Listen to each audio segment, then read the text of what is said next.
ఇన్ని పుస్తకాలు చదివినా రానటువంటి విషయములు ఒక సత్పురుషుడితోటి కలిసి సహజీవనం చేస్తే వస్తాయి. కానీ ఎంతటి వారవనివ్వండి, ఎంత సత్పురుషులతో కలిసి తిరిగినప్పటికీ కూడా మారని వారు ఒకరు ఉండొచ్చు. కానీ సాధారణంగా తక్కువ. ఎక్కడో తప్ప వర్షము పడితే ప్రపంచంలో ఉండేటటువంటి చెట్లన్నీ చిగురుస్తాయి, ఆఖరికి విత్తనాలన్నీ మొలకెత్తుతాయి. కానీ అదేమి ప్రారంధమో, జిల్లేడు చెట్టు మీద వర్షం పడితే ఆకులన్నీ రాలిపోతాయి. అది చిగురు పెయ్యదు, వర్షానికి ఉన్న ఆకులు రాలిపోతాయి. అలా పాషండుడైన వాడు ఉంటాడు. వాడికి మాత్రం ఎంతటి వారితో కలిసి తిరిగినా వాడి భావనలో మార్పు రాకపోవచ్చు. అటువంటి వారి దృష్టాంతములను తీసుకొచ్చి సాధారణ సిద్ధాంతంగా చెప్పి మారని వాళ్ళు ఉన్నారు కదండి అనడానికి వీల్లేదు. సాధారణంగా సత్పురుషుడితోటి సాంగత్యము చేత ఎంతటి వారు మారతారు. ఏమిటి సత్పురుషుడంటే ప్రధానమైనటువంటి లక్షణం ఎక్కడ చెప్పారో తెలుసా అండి? వారు దేనికి మాట్లాడని వాడు. తీసుకొచ్చి కనకాభిషేకం, చంద్రశేఖర పరమాచార్యుల వారిని ఒకసారి కనకాభిషేకం చేస్తా ఉన్నారు. అంటే పరమాచార్యులు వారు అన్నారు, నాకు వద్దు కనకాభిషేకం అన్నారు. అలా కాదు, మీకు కనకాభిషేకం చెయ్యాలన్నారు. పట్టు పట్టారు, బలవంత పెడితే ఒప్పుకున్నారు. ఒప్పుకుంటే వారిని తీసుకెళ్లి ఎక్కడ చెయ్యమంటారు మహాప్రభు అని అడిగారు. అడిగితే పరమాచార్యుల వారు ఒక వింతైన కోరిక కోరారు. నన్ను కంచిలో కామాక్షీదేవి ఆలయంలో ఉన్నటువంటి సరోవరపు నీటిలో కూర్చోపెట్టి నాకు కనకాభిషేకం చెయ్యండి అన్నాడు. ఆ బంగారు రజను తీసుకొచ్చి ఆయనకి అభిషేకం చేస్తున్నారు. చేస్తుంటే చేసేవాళ్ళు ఎంత తెలివైన వాళ్ళు ఉంటారో చూడండి. బంగారంతో కదా అభిషేకం చేస్తున్నాం, ఆ రజను నీళ్లల్లో పడి అటు ఇటు పోతుందేమోనని వారికి వేసినటువంటి సింహాసనానికి కింద ఒక పెద్ద బట్ట ఒకటి పరిచాడు. అంటే వీరి మించి పడినటువంటి ఆ బంగారు రజను కిందకి దిగి ఆ బట్ట మీద పడితే పరమాచార్యుల వారికి కనకాభిషేకం అయిపోయి గట్టెక్కేసిన తర్వాత కుర్చీ తీసేసి చేపల మూట పట్టుకొచ్చినట్టు ఆ గుడ్డ పట్టుకొచ్చి అందులోంచి రజను ఏరేసుకుని ఇంకో పనికి వాడుకుందామని. కానీ అంతా అయిపోయిన తరువాత పరమాచార్యుల వారు గట్టెక్కుతుంటే వాళ్ళు జాగ్రత్తగా దుప్పటి ఎత్తుతున్నారు. పరమాచార్యుల వారు అన్నారు, నా కాళ్ళ కింద దుప్పటి తగిలినప్పుడే నాకు అర్థమైంది మీ ప్రణాళిక. నేను అడిగింది అక్కడ చెయ్యమన్నది ఆ బంగారము ఆ కోనీటిలో కలిసిపోవాలని. అందుకని పైన అభిషేకము జరుగుతున్నప్పుడే నేను పాదములతో రజను తన్నేశాను. అక్కడేముండదు, దుప్పటి ఎత్తుకు రండి అన్నారు. చేత సామాన్యుడి స్థితి అలా ఉంటుంది, మహాపురుషుడి స్థితి అలా ఉంటుంది. ఆ 30 శ్లోకాలు ఎంత గంభీరంగా ఉంటాయో, అవి దాని పేరే మోహముద్గరం. అది మోహాన్ని తీసివేయగలిగినటువంటి అపారమైన శక్తి కలిగినటువంటి శ్లోకాలు. అందుచేత అవి రాజశాసనంలా ఉంటాయి.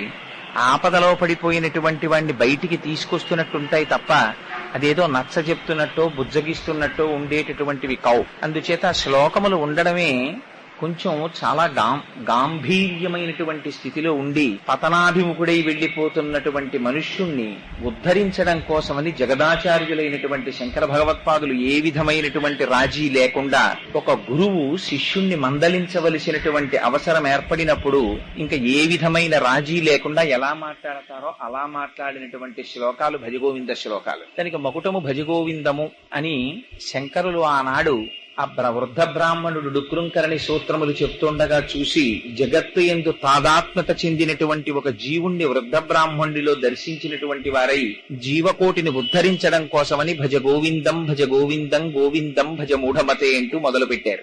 మీకు నిన్నటి రోజున ఒక విషయాన్ని నేను విజ్ఞాపన చేసి ఉన్నాను. సాధారణంగా కోపం వచ్చినటువంటి వాడు ఎదుటివాడిలో ఉండేటటువంటి లోపాన్ని ఎత్తి చూపిస్తాడు, నిందిస్తాడు తప్ప వాడు చేస్తున్నటువంటి పొరపాటుని సరిదిద్దేటటువంటి ప్రయత్నాన్ని చెయ్యడు. కానీ గురువుల యొక్క కటాక్షము, గురువుల యొక్క కృప వేరుగా ఉంటుంది. వారు కేవలం నిందించడం కాదు, నిందించడం కోసమని గురువుల యొక్క స్థితి ఉండదు. వారు చింతాసూయా వివర్జిత బాల్య భావేన యోభాతి బ్రహ్మజ్ఞానీశ ఉచ్యతే. వారికి కోపం ఎందుకుంటుంది? వారి యొక్క తాపత్రయం ఎంతసేపు సంసారమగ్నుడైపోయినటువంటి జీవుణ్ణి ఉద్ధరించాలనేటటువంటి తాపత్రయంతో చేసే ప్రయత్నమే తప్ప ఒకరిని నిందించాలన్న భావన కాదు. అందుకని భజగోవింద శ్లోకాలలో ఉన్న గొప్పతనం ఏమిటంటే ఆచార్యులు చాలా కిందకి దిగొచ్చారు. ఏదో బ్రహ్మసూత్రాలకి భాష్యమో, భగవద్గీతకి భాష్యమో, లేదా ఉపనిషత్తులకు భాష్యమో, ప్రస్థానత్రయం అనబడేటటువంటి ఆ మూడింటి భాష్యాన్ని ఎంతమంది శంకర భాష్యాన్ని అవగాహన చేసుకోగలుగుతారు? ఎంతమంది అసలు ఆత్మస్థితి అంటే ఏమిటి, బంధనం అంటే ఏమిటి, మోక్షం అంటే ఏమిటి, మనమున్న స్థితి ఏమిటి, దాంట్లోంచి ఉద్ధరింపబడడానికి కావలసినటువంటి మార్గం ఏమిటి, దీన్ని తెలుసుకోగలిగినటువంటి స్థితి ఎంతమందికి ఏర్పడుతుంది? కానీ ఆచార్య పురుషులైనటువంటి శంకరులు అపారమైనటువంటి కృపతో మనిషి జీవితంలో వచ్చేటటువంటి ఒక్కొక్క సమస్యని, ఒక్కొక్క క్లేశాన్ని చూస్తూ, అందుచేత ఆచార్య పురుషులు జీవకోటిని ఉద్ధరించడం కోసమని ఆనాడు చేసినటువంటి మహత్తరమైనటువంటి ప్రయత్నమే భజగోవింద శ్లోకం. అందుకని ఆ భజగోవింద శ్లోకాలు చెప్పేటప్పుడు మనిషి జీవితంలో వచ్చేటటువంటి లోపాల్ని, ఆ లోపాలని సరిదిద్దుకోవడానికి కావలసినటువంటి ప్రయత్నం ఎలా చెయ్యాలనేటటువంటి దాన్ని శంకరులు అందులో బోధ చేశారు. ఎవరు మన మీద అంత కృపతో మనకి నిత్య జీవితంలో వచ్చేటటువంటి లోపాల్ని, ఆ లోపాల్ని దిద్దుకోవడానికి కావలసినటువంటి విధానాన్ని ఎవరు నేర్పుతారు, ఎవరు చెప్తారు? ఆశ్చర్యం ఏమిటంటే ఒక్కొక్క శ్లోకంలో ఒక్కొక్క మహత్తరమైనటువంటి విషయాన్ని ప్రబోధం చేశారు. ప్రతి శ్లోకము కూడా ఏదో యాంత్రికంగా ఒకే రకమైనటువంటి విషయాన్ని స్పృశించలేదు భజగోవింద శ్లోకాల్లో. అందుకే మొట్టమొదటి శ్లోకంలో భజ గోవిందం భజ గోవిందం గోవిందం భజ మూఢమతే సంప్రాప్తే సన్నిహితే కాలే నహి నహి రక్షతి డుక్రుంకరణి అని మొదలు పెడితే గోవిందా గోవిందా గోవిందా అనరా?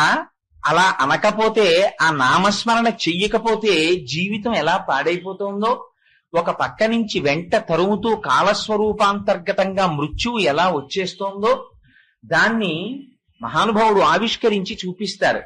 రెండవ శ్లోకం దగ్గరికి వచ్చేసరికి వెంటనే శంకరులు అంటారు, అయ్యయ్యో, ప్రధానంగా మనందరినీ పట్టి పీడించేటటువంటి సమస్య ఏది ఉన్నదో, దేనితో తాదాత్మ్యత చెందడం చేత మనందరం కూడా భగవంతుని ఆరాధించవలసినటువంటి పరమ పవిత్రమైనటువంటి సమయాన్ని కోల్పోతున్నామో, దాని చేత మనం ఎంత ఇబ్బందుల్లోకి వెడుతున్నామో హెచ్చరించి చూపించడం కోసమని యావత్విత్తోపర్జన శక్త స్థావన్ నిజ పరివారో రక్త అన్న శ్లోకాన్ని మూఢజహీహి ధనాగమ తృష్ణాం కురు సమృద్ధిం మనసి వితృష్ణాం ఎల్లభసే నిజ కర్మోపాత్తం విత్తంతేన వినోదయ చిత్తం అని ఒక్కొక్క శ్లోకంలో ఒక్కొక్క విషయాన్ని స్పృశించారు. నిజంగా అవి ఎంత గంభీరమైన విషయాలంటే నాకైతే అనిపిస్తుంది అసలు ఏం చదవాలి, ఏం చదవక్కర్లేదు జీవితంలో. ఒక్క భజగోవిందం ఒక్కటి చదివి భజగోవిందం సరిగ్గా అర్థమైతే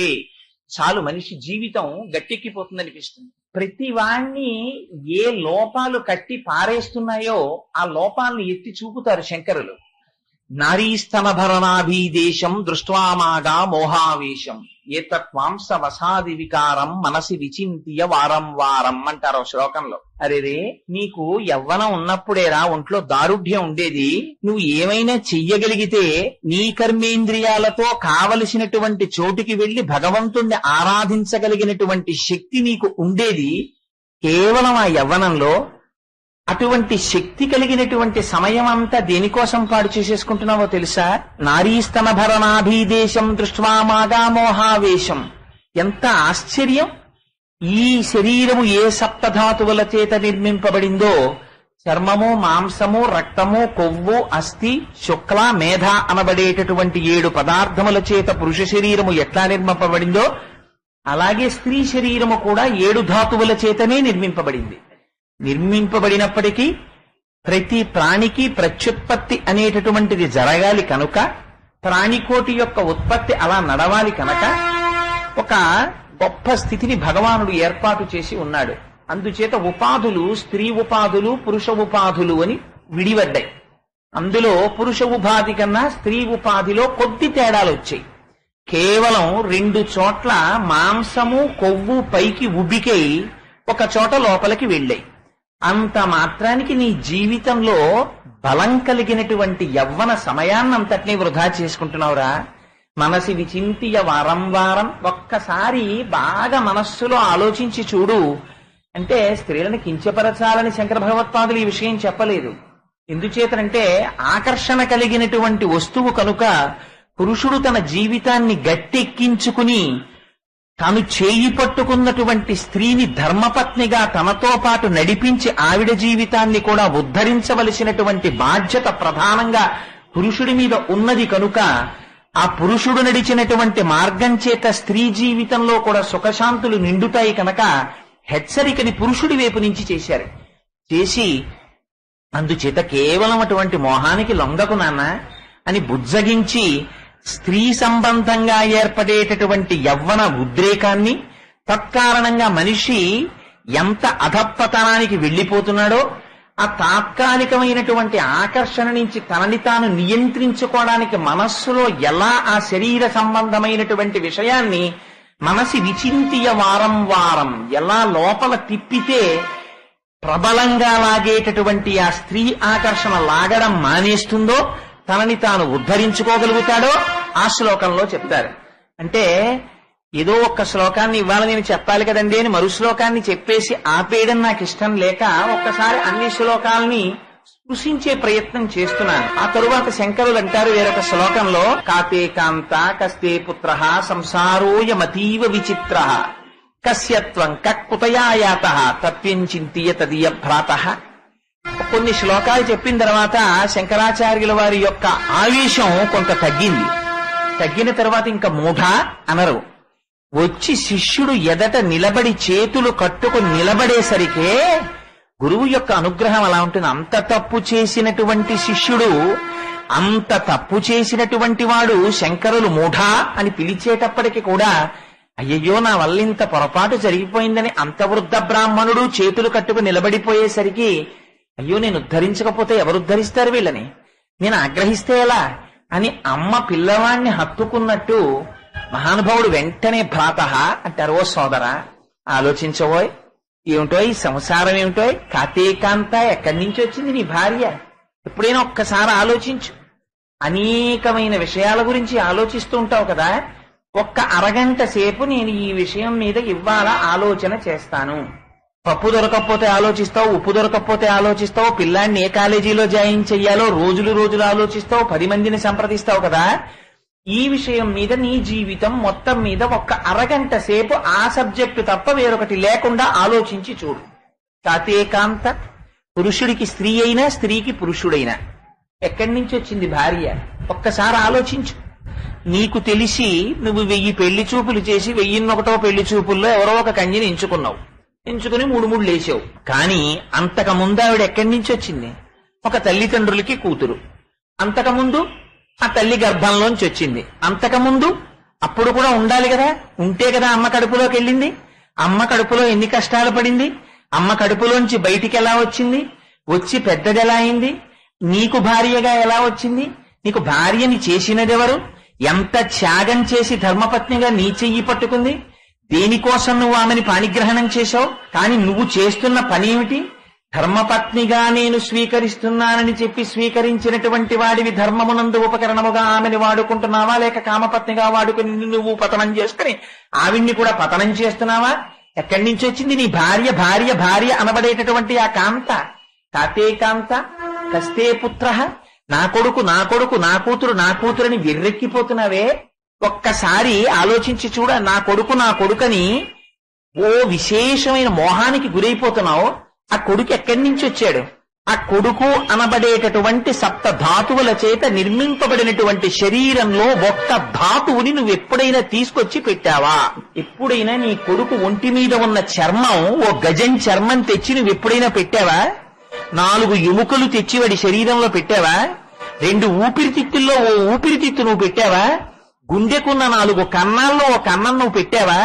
వాడి శరీరంలో పోయబడినటువంటి కొన్ని లీటర్ల రక్తంలో ఒక చుక్క రక్తం నువ్వు ఎప్పుడైనా తీసుకెళ్లి పోసావా?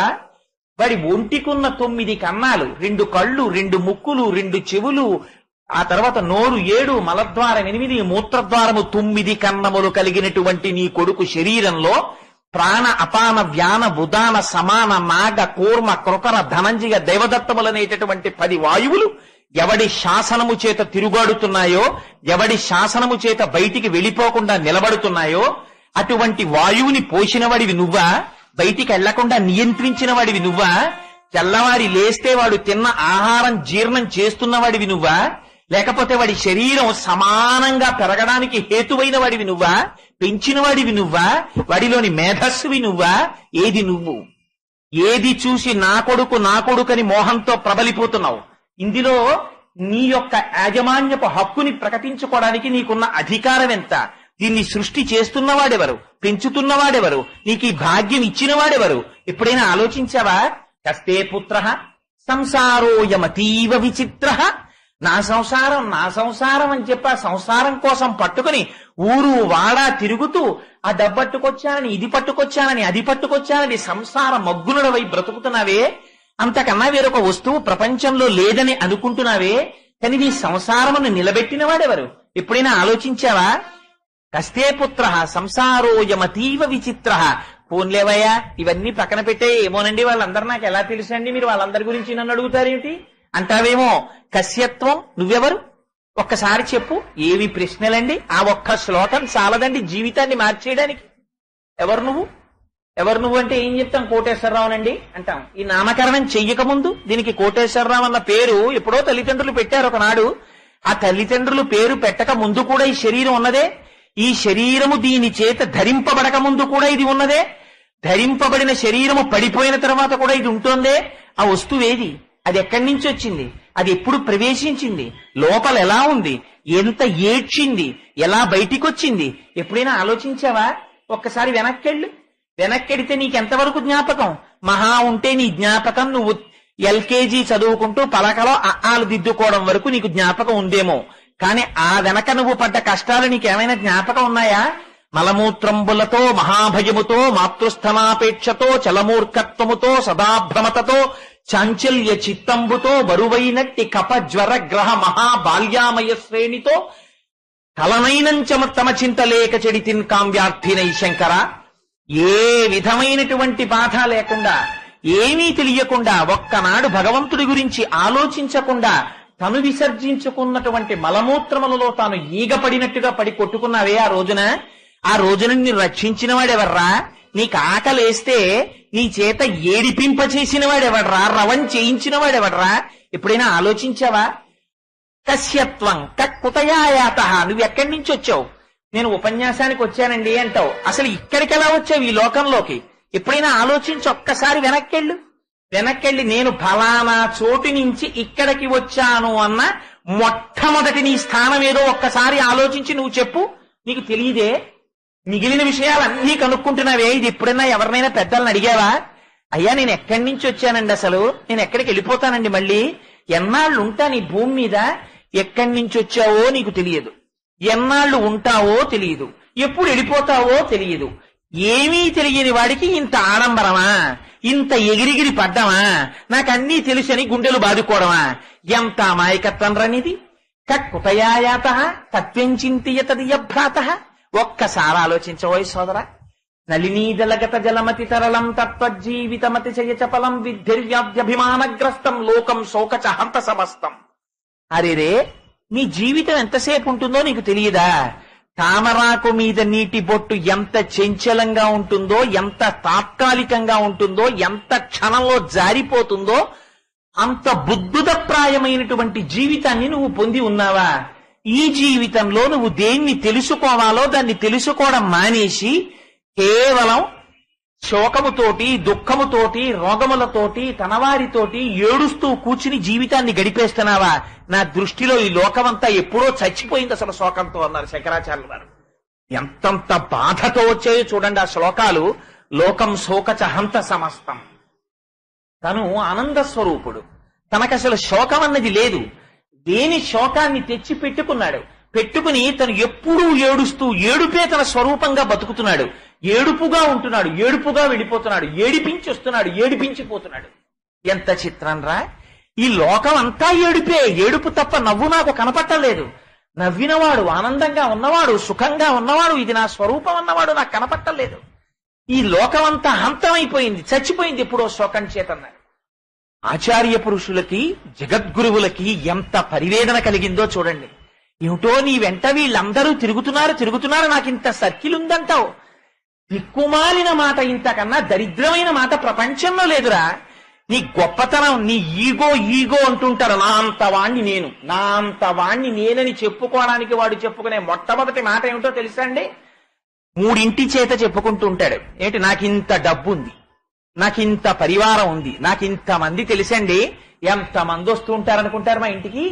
లేచింది మొదలు వస్తూనే ఉంటారు, రాత్రి వరకు వస్తారు, ఫోన్లు ఎడతెరిపి లేకుండా వస్తాయి. ఇవన్నీ తన స్టేటస్ సింబల్ కింద చెప్తూ ఉంటాడు. శంకరాచార్యుల వారు వాత పెట్టారు వెనక నుంచి. ఒక్కసారి ఆలోచించి, ఊరే వయసిగతే కామ వికార, నీ ఒంట్లో వయస్సు అయిపోయిందా? కామ వికారం అన్నది ఇంకెక్కడుందిరా? ఒక్కసారి వయస్సు అయిపోయిన తర్వాత ఇంకా కామ వికారమే లేదు. వయసిగతే కామ వికార శుష్కే నీరే కక్కాసార. చెరువు ఎండిపోయిందా? ఇంకా ఏమండి ఇది చెరువండి అన్నారనుకోండి, నీళ్లు లేని దాన్ని చూపించి చెరువు అంటే ఒప్పుకుంటారా? ఒప్పుకోరు. క్షీణే విత్తే కప్పరివార, ఒక్కసారి నీ దగ్గరున్న డబ్బులు కానీ లేవు అన్నారా? నువ్వు ఆపదలో ఉన్నావని తెలిసిందా? ఇందులో ఎంతమంది ఫోన్లు చేసేవాళ్ళు ఉన్నారో, ఎంతమంది నీ ఇంటికి వచ్చేవాళ్ళు ఉన్నారో లెక్క బయటపడిపోతుందంటారు శంకరాచార్యుల వారు. క్షీణే విత్తే కప్పరివార జ్ఞాతే తత్వేక సంసార. ఈ విషయం నీకు అర్థమైపోయిందనుకో, నిజంగానండి మీరు ఆ శ్లోక వ్యాఖ్యానాన్ని చంద్రశేఖర పరమాచార్యుల వారి అమృత వాక్కుల వెంట ఒక్కసారి విన్నారనుకోండి, వెర్రి మంచు విడిపోయినట్టు విడిపోతుంది. ఏమిరా, తెల్లవారు లేస్తే మా అబ్బాయిని తిరుగుతాం, మా అమ్మాయిని తిరుగుతాం, మా అల్లుడు అని తిరుగుతాం, నా కోడలు అంటాడు, నా భార్య అంటాడు. శంకరాచార్యుల వారు బాగా కాల్చి అట్ల కాడా దానాన్న ఒక్కసారి చొక్కా ఎత్తు పైకని ఓ వాత పెట్టారు శ్లోకంలో భజగోవిందంలో. నేను అందుకే ఈ మాట చెప్తున్నాను. మహాప్రభు, ఇవి నాకు వంటబట్టాయని కానీ, నేను జ్ఞానినని కానీ, నాకు తెలుసునని కానీ నేను చెప్పట్లేదు. యథార్థమునకు నేను ఈ మాటలు చెప్పుకుంటున్నది నా కోసం తప్ప మీకోసం కాదు. మద్విశిష్టాశ్చ తుల్యాశ్చ సంతి తత్ర వనౌకసహ మత్త ప్రత్యవరః కశ్చిన్ నాస్తి సుగ్రీవ సన్నిధౌ అంటారు సుందరకాండలో హనుమ. నాతో సమానులున్నారు, నాకన్నా అధికులున్నారు, కానీ నాకన్నా తక్కువ వాళ్ళు ఎవరూ సుగ్రీవుడి దగ్గర లేరమ్మా అంటారు. అలా ఇక్కడ ఉన్నటువంటి సభలో అందరూ నాకన్నా అధికులున్నారు, నాకన్నా సమానులున్నారు, కానీ నాకన్నా తక్కువ వాళ్ళు, నా దగ్గర వినవలసిన వాళ్ళు ఎవ్వరూ లేరు, అందరూ ప్రాజ్ఞులే. మరి ఎందుకు చెప్తున్నావు? నన్ను నేను హెచ్చరించుకోవడానికి చెప్పుకుంటున్నాను. ఈ ఒక్క శ్లోకం చాలదండి భజగోవిందంలో జీవితాన్ని అర్థం చేసుకోవడానికి. నీ వెంట ఉన్నారనుకున్న వారు ఎంతకాలము నీ వెంట ఉంటారో నేనొకటి చెప్తున్నాను. ఇలా కాకుండా కూడా ఉన్నవారు ఎవరైనా ఉంటే నువ్వు నమ్ముకు బతుకు అన్నారు శంకరాచార్యుల వారు. ఒక్క విషయం చెప్తానబ్బాయి, విను. ఏమిటది? యావత్పవనో నివసతి దేహే తావత్ పృచ్చతి కుశలంగేహి గతవతి వాయౌ దేహాపాయే భార్యా బిభ్యతి తస్మిన్ కాయే. ఈ ఒక్క శ్లోకం వంట పట్టిందనుకోండి, మీరు పెద్ద సినిమా చూసినట్టే ప్రపంచాన్ని. ఎందుకని? వీడు యావత్పవనో నివసతి దేహే, నేను అన్నం తిన్నానండి అర్థం ఉంది, నేను మంచినీళ్లు తాగానండి కొంత అర్థం ఉంది, నేను ఆఫీస్కి వెళ్ళానండి కొంత అర్థం ఉంది, నేను ఊపిరి తీశానండి, అంతకన్నా పచ్చబద్ధం ప్రపంచంలో ఇంకోటి లేదు. ఏది? నువ్వు చేస్తే నిద్రపోతుండగా అన్నం తినలేవే, నిద్రపోతుండగా ఆఫీస్ ఫైలో రాయలేవే, నిద్రపోతుండగా ఊపిరి తీయడం మానేస్తున్నావా? తీస్తావు. నువ్వు చేసినదైతే నిద్రలో నువ్వెలా చేశావు? నిజంగా ఊపిరి తీయడం అన్నదే నువ్వు చేసినదైతే ప్రపంచంలో ఎవడైనా ఊపిరి ఆపేసుకుందాం అనుకున్నవాడు ఒక్కడిని నాకు చూపించండి. మంచాన పడిపోయినా సరే తన ఊపిరి ఆగిపోవాలని ఎవ్వడూ కోరుకోడు, బతకాలనే కోరుకుంటాడు. లేదా నిజంగా ఊపిరి ఆగిపోవాలని ఒకడు సంకల్పం చేశాడనుకోండి, ఆగిపోతుందా? అయ్యో పాపం ఇంతకాలం నుంచి ఉన్నావు లేవే, లోపలికి ఎడుతున్నావు, బయటకు వస్తున్నావు, ఇంత అల్లరి పడుతున్నావు, ఏమిటో నాకు ఇంకా అన్ని కోరికలు తీరిపోయినట్టే ఉన్నాయి.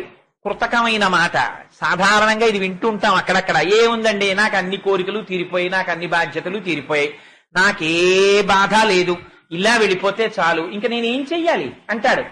అనగానే పక్కలో నొప్పి వచ్చిందనుకోండి, ముందు అంబులెన్స్ కోసం కంగారు పడిపోయేవాడు వాడే. ఇక్కడంతా హడావిడంతా ఇక్కడ ఉంటుంది, పైకి చెప్పేది కృతకం. అందుకని శంకరులు అంటారు, ఈ ఊపిరి నువ్వు తీస్తున్నావా? ఓ ఊపిరి ఆగిపో అన్నావు అనుకో, ఆగిపోతుందా ఊపిరి? ఏం ఆగిపోదు, తిరుగుతూనే ఉంటుంది.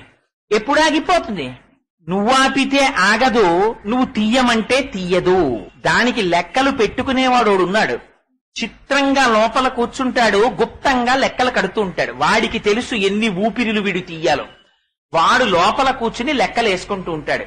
లెక్కలు వేసుకుంటున్నప్పుడు ఎన్ని ఊపిరుల తర్వాత ఆపేయాలని అనుకున్నాడో అన్ని ఊపిరుల తరువాత నిర్దాక్షిణ్యంగా వాడు బయటికి దూకేస్తాడు కుర్చీలోంచి.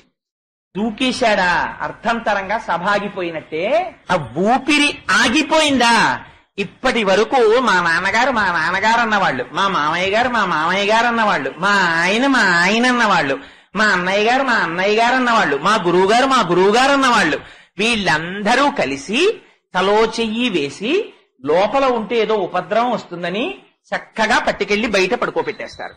అరుగు మీద పడుకోబెట్టడం కూడా కొంచెం బాధాకరంగా అనిపిస్తే ఓపికంటే వేస్తారు షామియానా, లేకపోతే అది కూడా వెయ్యరు. ఓ గంటలో తీసుకెళ్లిపోవచ్చు ఎందుకు అనుకుంటే గేటు దాటించి బయట చాపేసి పడుకోబెట్టేస్తారు. అది కూడా పనికి మాలిన చాప ఏదైనా చింకి బొంతో ఉంటే అది తీసుకొస్తారు. ఆ టైంలో ఒకవేళ నిజంగా పనికొచ్చే చాప పట్టుకొస్తున్నా జాగ్రత్త పరుడోడు ఉంటాడు. ఎందుకు ఆ చాప పాడి చేయకండి అంటాడు. వాడు పాడైపోతుంది వాడి కింద వేస్తే వాడి దృష్టిలో.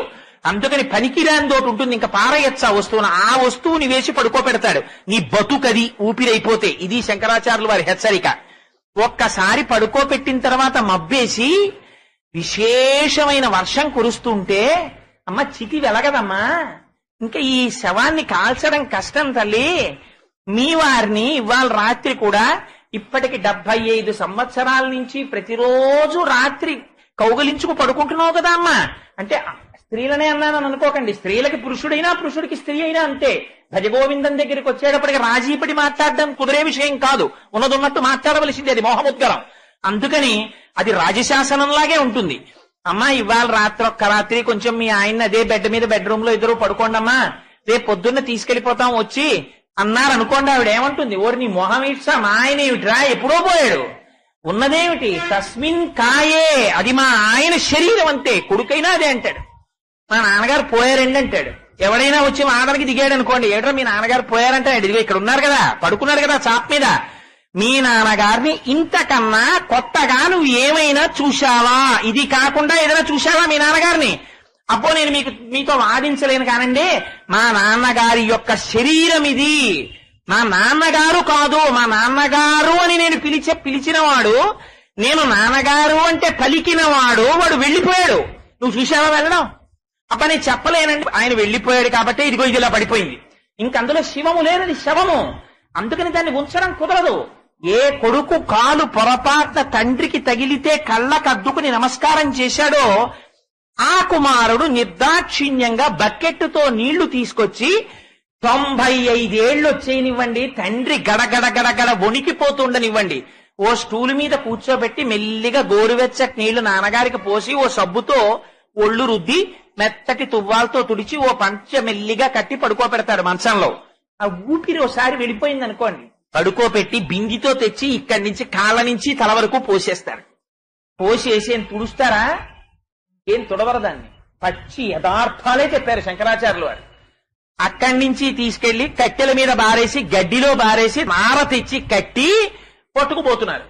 పట్టుకుపోతుంటే ఎవరెక్కడి వరకు వస్తున్నారు? ఎవ్వరూ రారు. విపరీతమైనటువంటి భయంతో జీవుడొక్కడే వెళ్ళిపోతున్నాడు. కొడుకు తీసుకొచ్చి దాన్ని కట్టెల్లో పారేసి వెళ్ళిపోతున్నాడు. నీ గౌరవం ఎక్కడుంది ఇప్పుడు చెప్పు? ఇది శంకరాచార్యుల వారి ప్రశ్న. నీ ఊపిరిలో ఉంది. నువ్వు ఊపిరి ఎంతసేపు తీస్తావో, ఊపిరి ఎలా విడిచిపెడతావో అంతకాలము నిన్ను పిలుస్తారు. బాగున్నారా అండి అంటారు. ఆ ఊపిరి నువ్వు ఆపుకున్నావా? నువ్వు ఆపుకోలేదు, వేరొకడు ఆపాడు. ఆ ఆపినవాడు ఎవడున్నాడో వాడు పరబ్రహ్మము. వాడికి నువ్వు బాధ్యుడవు, నువ్వు లెక్క చెప్పుకోవాలి. ఒకనాడు నౌకరికి 100 రూపాయలు ఇచ్చి మీరు కూరలు తెమ్మంటే అట్నుంచి వచ్చి కూరలు ఒకటి బుట్టక్కడ పెట్టేస్తే మీరేం ఒప్పుకోరు. అడుగుతారు, అబ్బాయి ఎంత అయిందిరా చిల్లరేదని అడుగుతారు. మీరు ఉపాధిని అడిగారు, ఇచ్చాడు పరమాత్మ. ఇట్నుంచి వెళ్ళిన తర్వాత ఏం చేశావని అడిగితే ఏం చెప్తారు? ఈ ఉపాధిని పట్టుకెళ్ళి ఏం చేశావు? సంసారమగ్నుడనై తిరిగాను తండ్రి. ఏది ఎంతమంది వచ్చారా నీతో? ఇంత సర్కిల్ ఉందని చెప్పావు కదా. కాయము వీడి జీవుడతి కంపిత చిత్తత నీగుచుండవో నాయనయంచు ఎచ్చు నిజ నందన నందినులైన కందోగిని భాష్పముల్ నలుక దుఃఖమహాంబుది చొచ్చు పత్నియున్ కాయము వీడి రారు కదా కర్మము పుణ్యము తపశంకరా. ఎవరొస్తారు? ఏడుస్తూ పెళ్ళం నించుంటుంది, శ్మశానానికి కొడుకొస్తాడు, మేడ మీద కూతురు నించుంటుంది. ఎవడ్రా నీతో వచ్చేది? పరమాత్మ ఒక్కడికి నువ్వు జవాబుదారి. ఆ ఊపిరి నీది కాదు. 1,00,00,000 రూపాయలు నీ దగ్గర ఉండొచ్చేమో, 1,00,00,000 మంది వైద్యుల్ని నువ్వు తెచ్చుకోగలవేమో, భగవంతుడి శాసనం లేకుండా ఇంకొక ఊపిరి నువ్వు తీయలేవు. జ్ఞాపకం పెట్టుకో. అందుకని ఆ ఊపిరి ఉన్నంత కాలం జాగ్రత్తగా భగవంతుడి సేవ మాత్రం మరువకు అని పండు ఒలిచి బిడ్డడి నోట్లో తల్లి పెట్టినట్టు మన బ్రతుకేమిటో, మన అనుబంధాలేమిటో ఒక్కొక్క శ్లోకంలో విప్పేశారు శంకరాచార్యుల వారు. విప్పేసి మన కళ్ళకి కట్టినట్టు చూపిస్తుంటే నిజంగా భజగోవింద శ్లోకాలు ఒక్కటి వంట పట్టాయి అనుకోండి. అందుకని మీకు అందులో కొన్ని శ్లోకాల్ని మాత్రం విజ్ఞాపన చేసి చూపించాను. అందుకని దానికి మోహముద్గరం అన్నారు, ద్వాదశ మంజరీక స్తోత్రం అన్నారు. ఇలాంటి శ్లోకములు ఎవరు చెప్పగలరు? ఒక్కొక్క తత్వం గురించి, ఒక్కొక్క సమస్య గురించి, మన్ని పట్టి పీడించేటటువంటి విషయాల గురించి మహానుభావుడు తనదైన శైలిలో మళ్లీ అటువైపుకి ఎన్నడూ వ్యామోహం కలగకుండా అంత అద్భుతమైన రీతిలో ఆవిష్కరించాడు. అయితే ఆచార్యుడు అన్నవాడు భయపట్టి వెళ్ళిపోకూడదు. చిట్ట చివర ధైర్యం చెప్పాలి. నాన్నా ఇవన్నీ ఉన్నాయి కానీ బెంగ పెట్టుకోకు, ఒకడున్నాడు, వాడిని పిలిస్తే చాలరా పరిగెత్తుకొస్తాడు. అందుకని వీటన్నిటికీ ఏమిటి పరిష్కారం? భజ గోవిందం భజ గోవిందం గోవిందం భజ మూఢమతే. అందుకని శంకరులు దాన్ని సంగీతంలో పాడుకోమని ఎన్నడూ చెప్పకపోయినా ఒక శ్లోకం పాడుకుంటే చరణంగా వెంటనే పల్లవిగా మళ్ళీ భజ గోవిందం భజ గోవిందం గోవిందం భజ మూఢమతే అని మళ్ళీ పల్లవిగా తీసుకొచ్చి మొదటి శ్లోకాన్ని పాడేసుకుంటుంటారు. కారణం ఏమిటి? ఆ శ్లోకములలో ఉండేటటువంటి శక్తి అటువంటిది.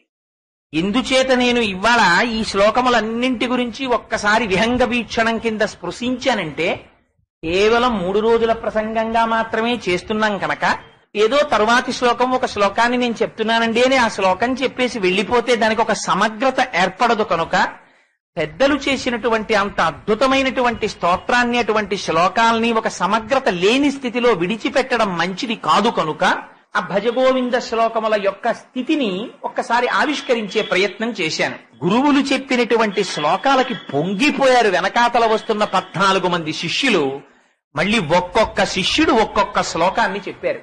చెప్తే 14 శిష్యులు చెప్పినటువంటి 14 శ్లోకాలతోటి చతుర్దశ మంజరీక స్తోత్రం వచ్చింది. మళ్ళీ ఈ 14, ఈ 12, 26 చిట్ట చివర శంకరాచార్యుల వారు ఆశీప్రసరంగా కొన్ని శ్లోకాలు చెప్పారు. దాంతో మోహముద్గరం పూర్తవుతుంది. సరే, ఇవాల్టి రోజున సరే సమస్యల గురించి మనం ప్రతిరోజు ఈ గత 2 రోజుల నుంచి చర్చించాం కనుక శంకరులు తనదైన శైలిలో ఒక అద్భుత పరిష్కారాన్ని ఒక దాన్ని చెప్తారు ఒక శ్లోకంలో. ఆ శ్లోకం నిజంగా అది చదువుతుంటే మనస్సు రమించిపోయి ఎంత ఆనందం కలుగుతుందో ఎవరు చెప్తారు రాయిలాగా. బాగా నిష్ణాతుడైనటువంటి లెక్కల మేస్టర్ ఉన్నారనుకోండి, ఎంతకీ తెమలనటువంటి లెక్క ఒకటి ఉందనుకోండి, మనం ఆ మేస్టర్ దగ్గరికి పట్టుకెళ్ళి మేస్టర్ ఇది ఎలాగండి అన్నాం అనుకోండి, ఇదేనన్నా ఏముందిరా ఇదిగో ఇలా చూడు అన్న లెక్క ఈక్వేషన్ ఎలా వెయ్యాలో వేసి ఇదిగో చూసా వచ్చేసింది ఆన్సర్ అని సమర్థుడైనటువంటి అధ్యాపకుడు చూపిస్తే ఇదే లెక్క ఎంత తేలిక అనిపిస్తుంది మనకి. అలా ఎక్కడ ఆత్మతత్వం, ఎక్కడ బ్రహ్మసూత్రాలు, ఎక్కడ ఉపనిషత్తులు, ఎక్కడి భాష్యాలు, ఇన్నింటినీ తీసుకొచ్చేసి ఎంత తేలికో తెలుసా నువ్వు గట్టెక్కేయడం. చూడు నేను ఎలా చెప్తానో నువ్వు జాగ్రత్తగా అది పాటించు చాలు అని పిల్లాన్ని, పైకి ఎక్కలేని పిల్లాన్ని తండ్రి ఏం చేస్తాడు? చెయ్యి పట్టుకుని ఒక్కొక్క మెట్టు పైకి ఎక్కిస్తాడు. అలా శంకరాచార్యులు వారు 4 మెట్లు ఎక్కించేశారు. ఎక్కించేసి చూడు ఇప్పుడు ఈ మెట్టు మీద నిలబడి చూడు ఎంత ఆనందంగా ఉందో నీకు అన్నారు. ఆ శ్లోకం నాకైతే అనిపిస్తుంది, ఆ శ్లోకాన్ని అంత వేదాంత తత్వాన్ని అంత సులభంగా అలా చెప్పగలగడం ఒక్క శంకర భగవత్పాదులకు తప్ప అన్యులకి దుస్సాధ్యం. శంకరులు అంటారు ఆ శ్లోకంలో, సత్సంగత్వే నిస్సంగత్వం, నిస్సంగత్వే నిర్మోహత్వం, నిర్మోహత్వే నిశ్చలతత్వం, నిశ్చలతత్వే జీవన్ముక్తి. ఇక్కడి వరకు మన జీవితాన్ని పట్టి పీడిస్తున్నటువంటి అనేక సమస్యల గురించి స్పృశించినటువంటి శంకర భగవత్పాదులు ఈ శ్లోకం దగ్గరికి వచ్చేసరికి అంటారు, దేన్ని పట్టుకుని పైకెక్కి ప్రశాంతమైన స్థితిని పొందాలో, మోక్ష స్థితిని పొందాలో, మనుష్య ఉపాధిలో ఉన్నావు కనుక నువ్వు మోక్షాన్ని పొందడానికి ప్రయత్నం చెయ్యాలి కనుక దానికోసమని ఆ మెట్లు ఎక్కిస్తారు. అందులో అంటారు, నాన్న మొట్టమొదట సత్సంగత్వే నిస్సంగత్వం. సత్తుతోటి సంగము కలిగిందా నిస్సంగం అయిపోతుందంట. అంటే మాటలు అందంగా ఉన్నాయనుకోండి, కానీ ఏమిటా అల్లరి అని అనిపించదు వెంటనే మనకి. సత్ అంటే ఎల్లకాలము ఉండేటటువంటిది, ఇవాళ ఉండి రేపు లేనిది అనేటటువంటి స్థితి లేని దానికి సత్ అని పేరు. తేలిక భాషలో చెప్పుకోవాలంటే ఎప్పుడూ ఉండేటటువంటి పదార్థము సత్, ఎప్పుడూ ఉండకుండా మారిపోయేటటువంటిది జగత్తు. జాయతే గచ్చతే ఇది జగత్, వస్తుంటుంది వెళ్ళిపోతూ ఉంటుంది. ఇది అందుకని షడ్ వికారములకు లోనవుతూ ఉంటుందన్నారు. ఇది అందుకే 6 వికారముల గురించి చెప్తూ ఒకనాడు లేదా పదార్థం, ఆ లేనిది పుట్టినది, పుట్టినది ఉన్నది, ఉన్నది పెరిగినది, పెరిగినది మార్పు చెందినది, మార్పు చెందినది తరిగినది, తరిగినది నశించినది. మీకు తేలిగ్గా చెప్పాలంటే 1959వ సంవత్సరానికి ముందు కోటేశ్వరరావు అనబడేటటువంటి ఈ ఉపాధి లేదు.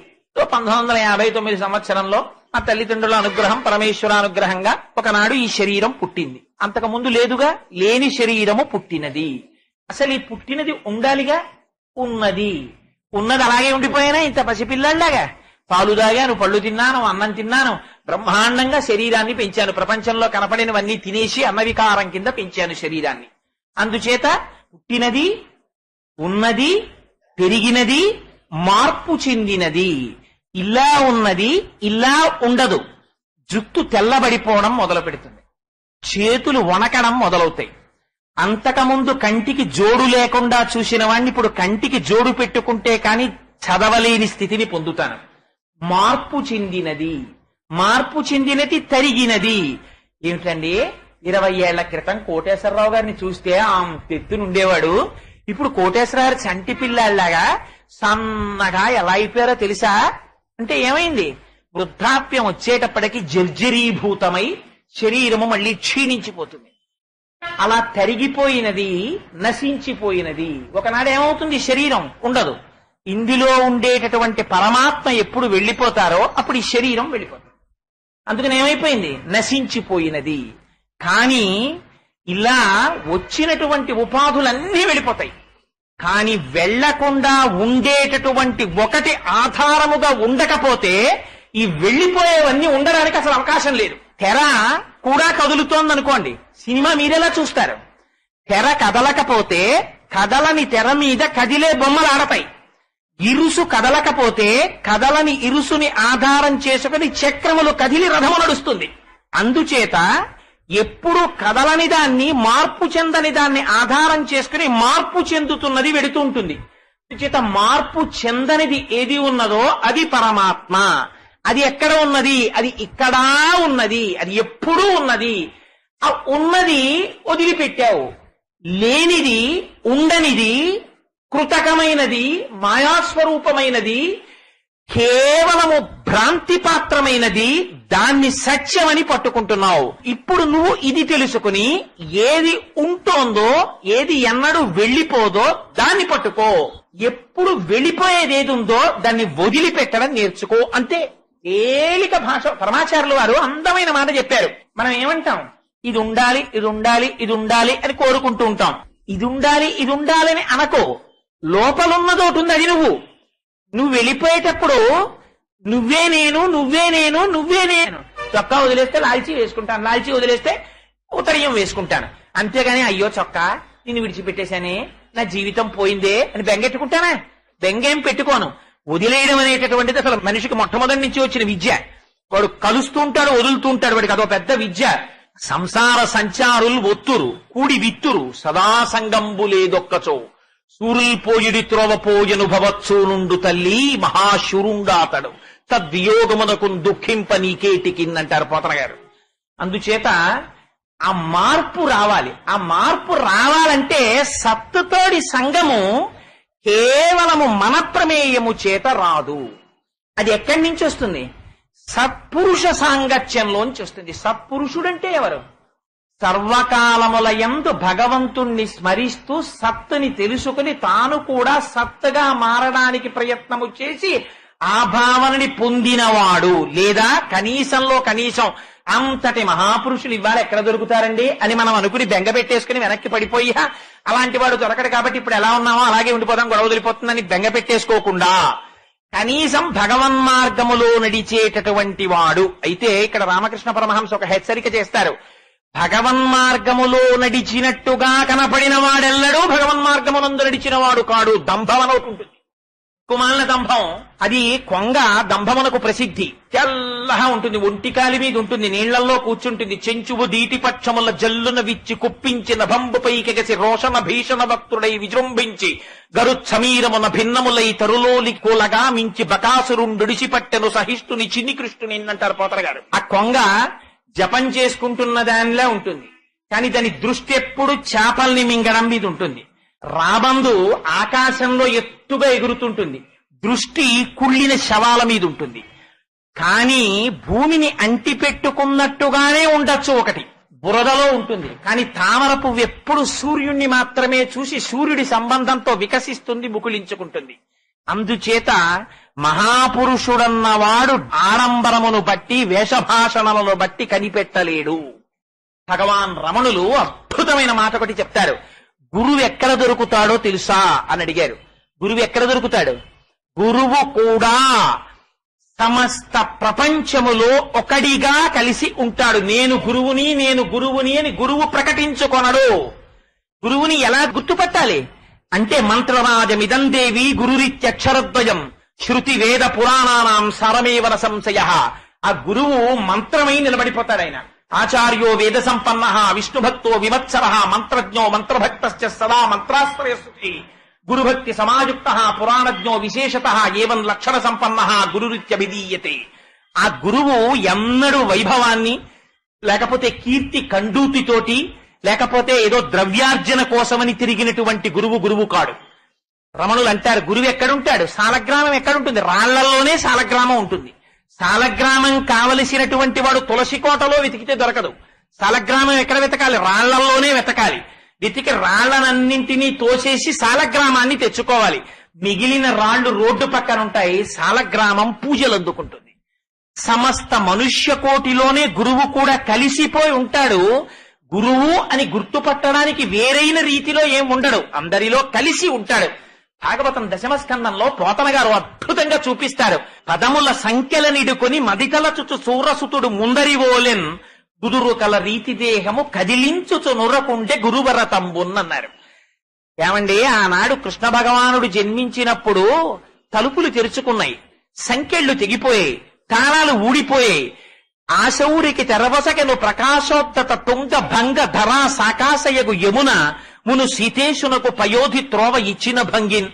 ఇటువైపు నుంచి అటువైపుకెళ్లి పిల్లని పడుకోపెట్టి పిల్లని తెచ్చి అక్కడ పడుకోపెట్టుకున్నటువంటి వసుదేవుడు లోపలికి రాగానే తలుపులు మూసుకున్నాయి, సంకెళ్లు పడ్డాయి, తాళాలు పడ్డాయి. కాని వసుదేవుడి చేతులకి కాళ్ళకి మాత్రం ఒక్కసారి కూడా వచ్చి బంధనములు తగులుకోలేదు.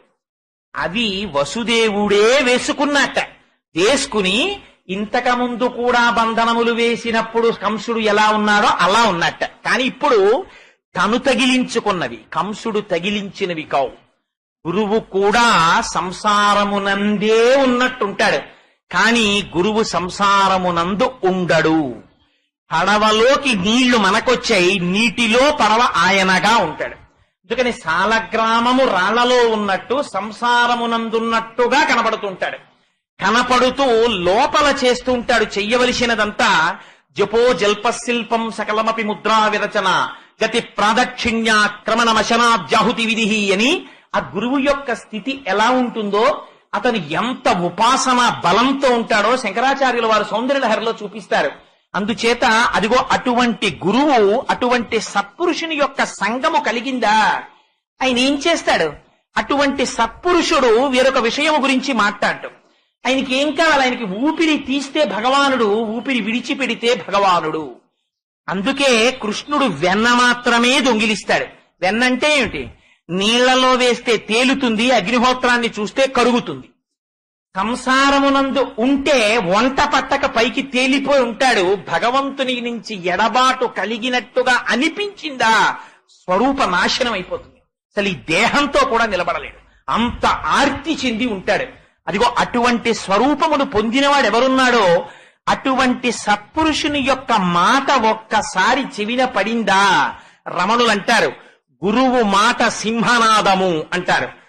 సింహము ఒక్కసారి ఏనుగు కలలోకి వచ్చిందా ఇహ ఏనుగు పడుకోదు. అలాంటిది సింహమే వచ్చి ఒక్కసారి గర్జించిందా ఇంకా ఏనుగు నిద్రపోతుందా, ఇహ నిద్రపోదు. సింహమునకొక్కదానికే ఒక అలవాటు ఉంటుంది ప్రపంచంలో, మిగిలిన వాటికి ఉండదు. సింహావలోకనము అంటారు. సింహము పరాక్రమము చేత అన్ని జంతువుల కన్నా శక్తివంతమైనది. సింహం జూలు నుంచి వచ్చే వాసన, సింహము నడక, సింహము టీవీ, సింహ గర్జన వింటే చాలు, సింహపు పాద ముద్ర చూస్తే చాలు పారిపోతాయి జంతువులు. అలాంటి సింహం ఎప్పుడూ కూడా నేనింతటి దాన్ని అని అహంకారంతో వెళ్ళదు. 10 అడుగులు వేస్తుంది, వెనక్కి తిరిగి ఒకసారి చూస్తుంది, చూసి కలయ తిరిగి చూసుకుంటుంది, మళ్ళీ 10 అడుగులు వేస్తుంది, మళ్ళీ వెనక్కి తిరిగి చూస్తుంది. ఈ సింహావలోకనమన్న అలవాటు ఎవరికి ఉంటుందో తెలుసా అండి? ఒక్క గురువులకుంటుంది. వారు ఇంతటి వారని ఎంతమంది అన్నివ్వండి, నా నడతలో నా నడకలో ఇటువంటి పొగట్టల చేత ఎక్కడైనా భంగపాటు వస్తోందా, అహంకారం వస్తోందా అని ప్రతి క్షణం ఆగి వెనక్కి తిరిగి చూసుకుంటూ ఉంటారు గురువులు. అటువంటి సత్పురుషుడితోటి ఒక్కసారి సాంగత్యం వచ్చిందనుకోండి, అటువంటి మహాపురుష సంశ్రయణము కలిగిందనుకోండి, కలిగితే ఏమవుతుంది? సత్సంగత్వే నిస్సంగత్వం. ఆయన ఏం మాట్లాడతాడు? ఆయన ఎప్పుడు మాట్లాడినా ఆయన కేవలము మాట్లాడేది భగవత్ సంబంధమైన విషయమును మాత్రమే మాట్లాడతాడు. మాట్లాడితే ఏమవుతుంది? ఎన్ని పుస్తకాలు చదివినా రానటువంటి విషయములు ఒక సత్పురుషుడితోటి కలిసి సహజీవనం చేస్తే వస్తాయి. కానీ ఎంతటి వారవనివ్వండి, ఎంత సత్పురుషులతో కలిసి తిరిగినప్పటికీ కూడా మారని వారు ఒకరు ఉండొచ్చు, కానీ సాధారణంగా తక్కువ. ఎక్కడో తప్ప వర్షము పడితే ప్రపంచంలో ఉండేటటువంటి చెట్లన్నీ చిగురుస్తాయి, ఆఖరికి విత్తనాలన్నీ మొలకెత్తుతాయి. కానీ అదేమి ప్రారంధమో, జిల్లేడు చెట్టు మీద వర్షం పడితే ఆకులన్నీ రాలిపోతాయి, అది చిగురు పెయ్యదు, వర్షానికి ఉన్న ఆకులు రాలిపోతాయి. అలా పాషండుడైన వాడు ఉంటాడు, వాడికి మాత్రం ఎంతటి వారితో కలిసి తిరిగినా వాడి భావనలో మార్పు రాకపోవచ్చు. అటువంటి వారి దృష్టాంతములను తీసుకొచ్చి సాధారణ సిద్ధాంతంగా చెప్పి మారని వాళ్ళు ఉన్నారు కదండి అనడానికి వీల్లేదు. సాధారణంగా సత్పురుషుడితోటి సాంగత్యము చేత ఎంతటి వారు మారతారు. ఏమిటి సత్పురుషుడంటే ప్రధానమైనటువంటి లక్షణం ఎక్కడ చెప్పారో తెలుసా అండి? వారు దేనికి మాట్లాడని వాడు. తీసుకొచ్చి కనకాభిషేకం, చంద్రశేఖర పరమాచార్యుల వారిని ఒకసారి కనకాభిషేకం చేస్తా ఉన్నారు. అంటే పరమాచార్యులు వారు అన్నారు, నాకు వద్దు కనకాభిషేకం అన్నారు. అలా కాదు, మీకు కనకాభిషేకం చెయ్యాలన్నారు. పట్టు పట్టారు, బలవంత పెడితే ఒప్పుకున్నారు. ఒప్పుకుంటే వారిని తీసుకెళ్లి ఎక్కడ చెయ్యమంటారు మహాప్రభు అని అడిగారు. అడిగితే పరమాచార్యుల వారు ఒక వింతైన కోరిక కోరారు. నన్ను కంచిలో కామాక్షీదేవి ఆలయంలో ఉన్నటువంటి సరోవరపు నీటిలో కూర్చోపెట్టి నాకు కనకాభిషేకం చెయ్యండి అన్నాడు. ఆ బంగారు రజను తీసుకొచ్చి ఆయనకి అభిషేకం చేస్తున్నారు. చేస్తుంటే చేసేవాళ్ళు ఎంత తెలివైన వాళ్ళు ఉంటారో చూడండి. బంగారంతో కదా అభిషేకం చేస్తున్నాం, ఆ రజను నీళ్లల్లో పడి అటు ఇటు పోతుందేమోనని వారికి వేసినటువంటి సింహాసనానికి కింద ఒక పెద్ద బట్ట ఒకటి పరిచాడు. అంటే వీరి మించి పడినటువంటి ఆ బంగారు రజను కిందకి దిగి ఆ బట్ట మీద పడితే పరమాచార్యుల వారికి కనకాభిషేకం అయిపోయి గట్టెక్కేసిన తర్వాత కుర్చీ తీసేసి చేపల మూట పట్టుకొచ్చినట్టు ఆ గుడ్డ పట్టుకొచ్చి అందులోంచి రజను ఏరేసుకుని ఇంకో పనికి వాడుకుందామని. కానీ అంతా అయిపోయిన తరువాత పరమాచార్యుల వారు గట్టెక్కుతుంటే వాళ్ళు జాగ్రత్తగా దుప్పటి ఎత్తుతున్నారు. పరమాచార్యుల వారు అన్నారు, నా కాళ్ళ కింద దుప్పటి తగిలినప్పుడే నాకు అర్థమైంది మీ ప్రణాళిక. నేను అడిగింది అక్కడ చెయ్యమన్నది ఆ బంగారము ఆ కోనీటిలో కలిసిపోవాలని. అందుకని పైన అభిషేకము జరుగుతున్నప్పుడే నేను పాదములతో రజను తన్నేశాను. అక్కడేముండదు, దుప్పటి ఎత్తుకు రండి అన్నారు. చేత సామాన్యుడి స్థితి అలా ఉంటుంది, మహాపురుషుడి స్థితి అలా ఉంటుంది. మహాపురుషుల యొక్క స్థితి అనడానికి గుర్తుపట్టడానికి వాల్మీకి మహర్షి మనకు ఒక గొప్ప శ్లోకం ఒకటి ఇచ్చారు రామాయణంలో. అయోధ్యకాండలో అచచ ఛేద సద్భావం లక్ష్మణస్య మహాత్మనః అని అందులో ఎంత చిత్రమైన మాట మాట్లాడారంటే, భరతాయ అప్రమేయాయ గుహో దహనగోచరః అన్నారు. లక్ష్మణుడు రాముడితో కలిసి అరణ్యవాసానికి వచ్చాడు. కేవలం ఆటవికుడైనటువంటి గుహుడు రామలక్ష్మణులిద్దరికీ కూడా ఆతిథ్యం ఇచ్చాడు. రామలక్ష్మణులు గంగ దాటి వెళ్లిపోయిన తరువాత మరునాడు ఎప్పుడో కొంతకాలానికి భరతుడు వచ్చాడు. భరతుడు లక్ష్మణుడికి తోడ పుట్టినవాడు. లక్ష్మణుడు మహాత్ముడు. ఎందుచేత మహాత్ముడు? లక్ష్మణుడు మహాత్ముడు. లక్ష్మణో లక్ష్మి సంపన్న. లక్ష్మి అన్న మాట దేని వల్ల వచ్చిందంటే, లక్ష్మణుడు ఎక్కడికి వెళ్ళినా ట్రావెలర్స్ చెక్సో లేకపోతే ఏటీఎం కార్డులో పట్టుకెళ్లేవాడే కాదు. ఆయనకున్న లక్ష్మి నిరంతర భగవత్ కైంకర్య లక్ష్మి, భగవత్ సేవ చెయ్యడంలో ప్రధానమైనటువంటి లక్షణం కలిగిన వాడు. అటువంటి లక్ష్మణుడి గురించి భరతుడికి గుహుడు చెప్పాట. గుహుడు చెప్పడం ఏమిటి? తోడ పుట్టినవాడు లక్ష్మణుడు ఎటువంటి వాడో భరతుడికి తెలుసా? ఒక్క రాత్రి రామలక్ష్మణులకి ఆతిథ్యం ఇచ్చినటువంటి గుహుడికి తెలుసా? కానీ ఒక్కరోజు రాత్రి లక్ష్మణుడితో గడిపినటువంటి గుహుడు లక్ష్మణుడి యొక్క గొప్పతనాన్ని ఆనందంతో భరతుడికి చెప్తుంటే భరతుడు పొంగిపోయి విన్నట్ట. ఏమిటా శ్లోకంలో ఉన్నటువంటి రహస్యార్థం? భగవంత్ సంబంధమైనటువంటి విషయమును చెప్పేటటువంటి వక్త ఎవరైతే ఉన్నారో అటువంటి వక్తకి ఉండవలసినటువంటి ప్రధానమైన లక్షణము భగవంతుని కథ చెప్పడమునందు ఇతరమైన ఆకర్షణ ఏదీ లేక, నిండిపోయిన బింది తనలో నీటిని ఇమిడ్చుకోలేక అంచుల వెంట నీరు కారిపోయినట్టు భగవంతుని యొక్క గుణములను తాను వినడం చేత కలిగినటువంటి ఆనందము లోపల పట్టక వాక్కులై నోటి వెంట ప్రవహిస్తే ఏ విధమైనటువంటి ప్రయోజనమును అపేక్షించనటువంటి వాడై భగవత్కథని చెప్పకుండా ఉండలేక చెప్పినవాడు వక్త. అరెరే మా స్వామి కథ చెప్తున్నారు, అది వినకుండా ఉండలేనని వచ్చి విని పొంగిపోయి దాంట్లో ఉన్నటువంటి లోపమును కూడా చూడకుండా చాలు చాలు నా స్వామి మాటలు ఇవాళ నా చెవిన పడ్డాయని పొంగిపోయి వెళ్ళిపోయిన వాడు శ్రోత. ఇటువంటి వక్త, ఇటువంటి శ్రోత ఎక్కడ కలిశారో అది క్షేత్రము. అక్కడ భగవంతుడు పొంగిపోతాట. పొంగిపోయి భగవంతుడే వచ్చి కూర్చుంటే, చూడండి రా మీ అందరూ రామాయణం వింటున్నారు కదా, ఇదిగో వచ్చానని రాముడు వచ్చాడు అనుకోండి, నిజంగా అలాంటి వక్త అలాంటి శ్రోత కలిసిన చోట ఎలా ఉంటుందంటేట, సభికులు లేచి రామ కాసేపు అలా కూర్చో, ఈ కథ బాగుంది, ఏడు మధ్యలో లేచి రామ నేను వచ్చానంటావు అంటారట. రాముడే వచ్చినా, విష్ణువే వచ్చినా, శివుడే వచ్చినా ఆ కథకున్న గొప్పతనం ఆ స్వామి యందు కూడా ఉండదు, ఆ దర్శన ప్రీతి. ఇది అటువంటి వాడెవరున్నాడో, అగ్నిహోత్రము వంటి తన వాక్కుల చేత అజ్ఞాన లంపటాన్ని విరమగలిగిన వాడెవరున్నాడో వాడు గురువు, వాడు సత్పురుషుడు. పరమహంస రామకృష్ణ పరమహంసే చెప్పాలి, ఉదాహరణలు చెప్పాలంటే మహానుభావుడు. ఆయన ఒక మాట చెప్తుండేవారు, నీ స్వస్వరూపాన్ని చూపిస్తాడంటారు కదా, ఎలా చూపిస్తాడు స్వస్వరూపాన్ని గురువు? నిజంగా పరమహంస వారి పాదములకు ఎన్ని మాటలు శిరస్సు పాటించి నమస్కరించినా రుణం తీరదు. ఎంత గొప్ప గొప్ప విషయాల్ని చిన్న కథల్లో చెప్పారండి మహానుభావుడు. ఒకనాడు ఒక పెద్ద పులి నిండు గర్భిణి అయి ఒక గొర్రెల మంద వెనకాతల ఒక గొర్రె పిల్లని పట్టుకోవడం కోసమని పరిగెత్తుకుంటూ వెళ్లి ఏటిని దాటబోతూ దూకబోయింది. దూకి గొర్రెని పట్టుకోపోయింది. కానీ ఏటిలో ఉన్నటువంటి ఒక బండరాతికి దాని కడుపు కొట్టుకోవడం చేత గర్భస్రావమై ఆ పులిపిల్ల బయటపడింది. పులి మరణించింది. కానీ ఈ పులిపిల్ల గొర్రెల మందలో కలిసిపోయి ఆ గొర్రెల మందతో పాటు తిరుగుతోంది. గొర్రెలు గడ్డి తింటున్నాయి, పులిపిల్ల కూడా గడ్డి తింటోంది. గొర్రెలన్నీ అరుస్తున్నాయి, పులిపిల్ల కూడా అరుస్తోంది. గొర్రెలన్నీ భయపడుతున్నాయి, పులిపిల్ల కూడా భయపడుతోంది. ఒకనాడు ఒక పెద్ద పులి ఈ గొర్రెల మంద మీదకి వేటకొచ్చి పరిగెత్తుకొస్తుంటే గొర్రెలన్నీ అరుస్తూ పరిగెడుతున్నాయి. ఈ పులి కూడా పరిగెడుతోంది. పెద్దదైంది అయినా పరిగెడుతోంది. ఎందుకని? గొర్రెలతో తిరిగింది, గొర్రెతనమే వచ్చింది, పరిగెడుతోంది. ఈసారి పులి ఆశ్చర్యపోయింది, ఇదేమిటి నేను తిరిగితే గొర్రెలు పరిగెత్తాలి, పులి పరిగెడుతోంది ఏమిటనుకుంది. అనుకుని గొర్రెల్ని వదిలి పులి దగ్గరికి వచ్చి పులిని పట్టుకుంది. నువ్వు ఎందుకు పరిగెడుతున్నావు అని అడిగింది. ఇది నేను గొర్రెని కదా అంది పులి. నువ్వు గొర్రెవేమిటి, నువ్వు పులివి అంది పులి. నేను పులిని కాదు మహాప్రభు, నువ్వు నన్ను తినేస్తావు, నన్ను చంపేస్తావు అని గొర్రె ఎలా ఏడుస్తుందో అలా ఏడుస్తోంది. అయ్యో ఏడుస్తాయేమిటి, ఏడిచేది గొర్రె, తినబడేది గొర్రె, పిరికితనం గొర్రె, ధైర్యానికి నువ్వు, తినేది నువ్వు, ఆనందం నువ్వు, ధైర్యం నువ్వు, స్థైర్యం నువ్వు, పులివి నువ్వు గొర్రెవి కావు. అంటే నేను బాబాయ్ గొర్రెనే అంటోంది. రా నీకు చూపిస్తా, నాకు నీకు తేడా ఉంది. నన్ను చూసావు కదా, నిన్ను చూసుకో నీళ్లలో. ఓ చెరువు దగ్గరికి వెళ్ళి చూపించింది, చూసుకుంది. హా, నేను నీలా ఉన్నానే అంది. ఇప్పుడు తినిదిగో మాంసం ముక్క పెట్టింది నోట్లో.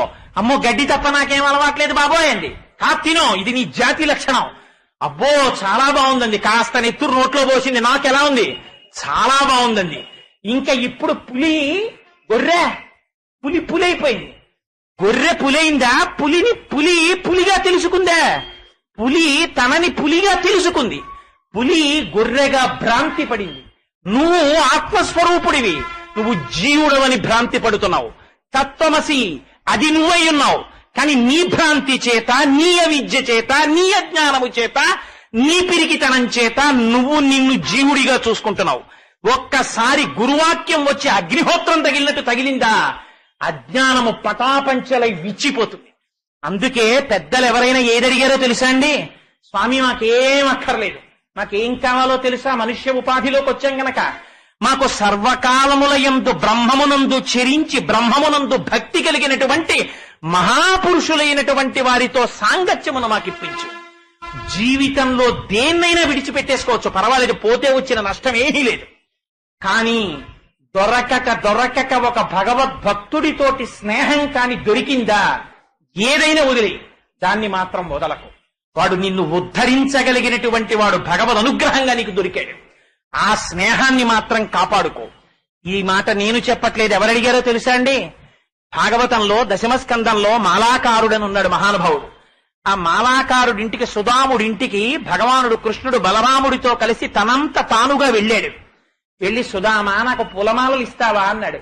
చేసేది ఎవరికి సేవ చేస్తున్నాడు? కంసుడికి సేవ చేస్తున్నాడు. మాలలు అల్లేది ఎవరికి అల్లుతున్నాడు? కంసుడికి అల్లుతున్నాడు. ఉన్నది ఎవరి రాజ్యంలో ఉన్నాడు? కంసుడి రాజ్యంలో ఉన్నాడు. కానీ లోపలెవరిని ఆరాధిస్తున్నాడు? భగవానుణ్ణి ఆరాధిస్తున్నాడు. నువ్వు మనస్సుకి కట్టుబడి ఉండొచ్చు, సంసారమునందు ఉండొచ్చు, కానీ భగవంతుడికి నువ్వు నిజాయితీతో విధేయుడవై ఉండిన నాడు నీకు భయం ఎక్కడుంది? కృష్ణుడు వచ్చి కూర్చున్నాడు. నాకు తెలుసు నువ్వు పరాత్పరుడవు అన్నాడు. అని ఆయన మెడలో పుష్పహారములు వేసి ఆయన పాదముల మీద పుష్పములుంచి పొంగిపోయాడు. కృష్ణుడు అన్నాడు, సుదామా నీకేం కావాలో కోరుకో అన్నాడు. ఈ పద్యం పెద్దలైన వారు కూడా పూజలో కూడా విజ్ఞాపన చేసుకుంటారు. ఏమడిగాడో తెలుసా అంటే, మాలాకారుడు ఆ రోజున నాకు వంశమి, నాకు పిల్లల్ని, నాకు ఐశ్వర్యమి, నాకు 12 బంగళాలి, నాకు పెద్ద ఉద్యోగమి ఇవడగలేదు. నాకు కావలసింది ఏమిటో తెలుసా తండ్రి? నీ పాద కమల సేవయు నీ పాదార్చకులతోడి నియ్యం నితాంతాపార భూతదయయు తాపసమందార నాకు దయసేయగదే అని అడిగాడు. నేను బ్రతికున్న నాళ్లు, ఈ ఉపాధిలో ఊపిరున్న నాళ్లు ఈ శరీరము దేనికి ఉపయోగపడాలి? నీ పాద కమల సేవయు, నీ పాదములకు పొంగిపోతూ పొంగిపోతూ పొంగిపోతూ. అది చేసేది రిచువలిస్టిక్ పూజ అంటారు. ఎప్పుడైపోతుందిరా పూజ? 7:30 అయిపోయింది, ఇవాళ శనివారం, సుప్రభాతం చెయ్యాలి, ఇదో అలవాటు పెట్టుకున్నాను, దిక్కుమాలిన అలవాటు, విష్ణు సహస్రం ఒకటి చెయ్యాలి, ఇంకా అరగంట పట్టేస్తుంది, అవతల ఆఫీస్కి వెళ్ళాలని చెప్పి అక్కడ కూర్చుని ఇంకా ఆ విష్ణు సహస్రం ఏమిటో శ్రీ మహావిష్ణువే విన్నా ఆయనకు అర్థమవుతుందో నాకు అనుమానం. విశ్వం అన్న మాట ఒకటే మనకు అర్థమవుతుంది. విశ్వం విష్ణు పుష్కారభూత భవ్యభద్రవం. మళ్లీ వాడు ఊపిరి తీసేటప్పటికి 2 నిమిషాల్లో మనం ఆలిగరి సాంగీ శంకీ చక్రీ శ్రీమానారాయణ విష్ణువాసు భ్రష్టరు. అమ్మయ్య వీడు వెళ్ళిపోయాడు అంతే చాలని భగవానుడు కూడా బెంగబెట్టేసుకునేటట్టు ఏడ్చాడా? ఆయనకేం లోటా నువ్వు చదవకపోతే? అందుకే పెద్దలు అన్నారు, నీకంత టైం లేకపోతే అలా నువ్వు కంగారు పడిపోయి అయ్యో సహస్రం చదివేశానని అలా దిక్కుమాలిన చదివేయక్కర్లేదు. నీకు అంత టైం లేకపోతే, పెద్దలకి తెలుసు మన సంగతులు వాళ్ళకి. అందుకని మనకి ఎలా క్లాసుల్లో అన్ని క్వశ్చన్లు చదువుకోలేని వాడికి కొన్ని పాఠాలు చదువుకోవడం, అన్ని పాఠాలు చదవలేని వాడికి కొన్ని క్వశ్చన్లు చదువుకోవడం, అన్ని క్వశ్చన్లు చదవలేని వాడికి గెస్ క్వశ్చన్లు చదువుకోవడం, అవి చదువుకోలేని వాడికి బిట్ పేపర్లో ఆన్సర్ చేసుకోవడం, అది లేని వాడికి ఇన్విజిలేటరే చెప్పుకోవడం, ఇంకా చేత కాకపోతే ప్రభుత్వం మోడరేషన్ ఇచ్చుకోవడం, ఇంకా కాకపోతే ఇన్స్టెంట్ పెట్టుకోవడం, ప్రభుత్వ గిఫ్ట్ గా అందరినీ పాస్ చేసేయడం. ఇలా వచ్చినట్టే భగవానుడు కూడా పాపం ఎన్ని బైపాసులు ఇచ్చాడో. శ్రీరామ రామ రామే తిరమే రామే మనోరమే సహస్రనామ తత్తుల్యం రామనామ వరాననే. పోన్లేరా బాబు అలా వనమాలిగిరి సంగీ శంకీ చక్రీ సనందకి మాత్రం చదవకు. శ్రీరామ శ్రీరామ శ్రీరామ అని భక్తితో అనరా. నువ్వు ఏది చేసినా భక్తితో చెయ్యి. నీ పాద కమల సేవయు అంటే పట్టుకెళ్లి గవ్వ 2 పువ్వులు ఆయన పాదాల మీద ఇలా విసిరి పారేయమనే.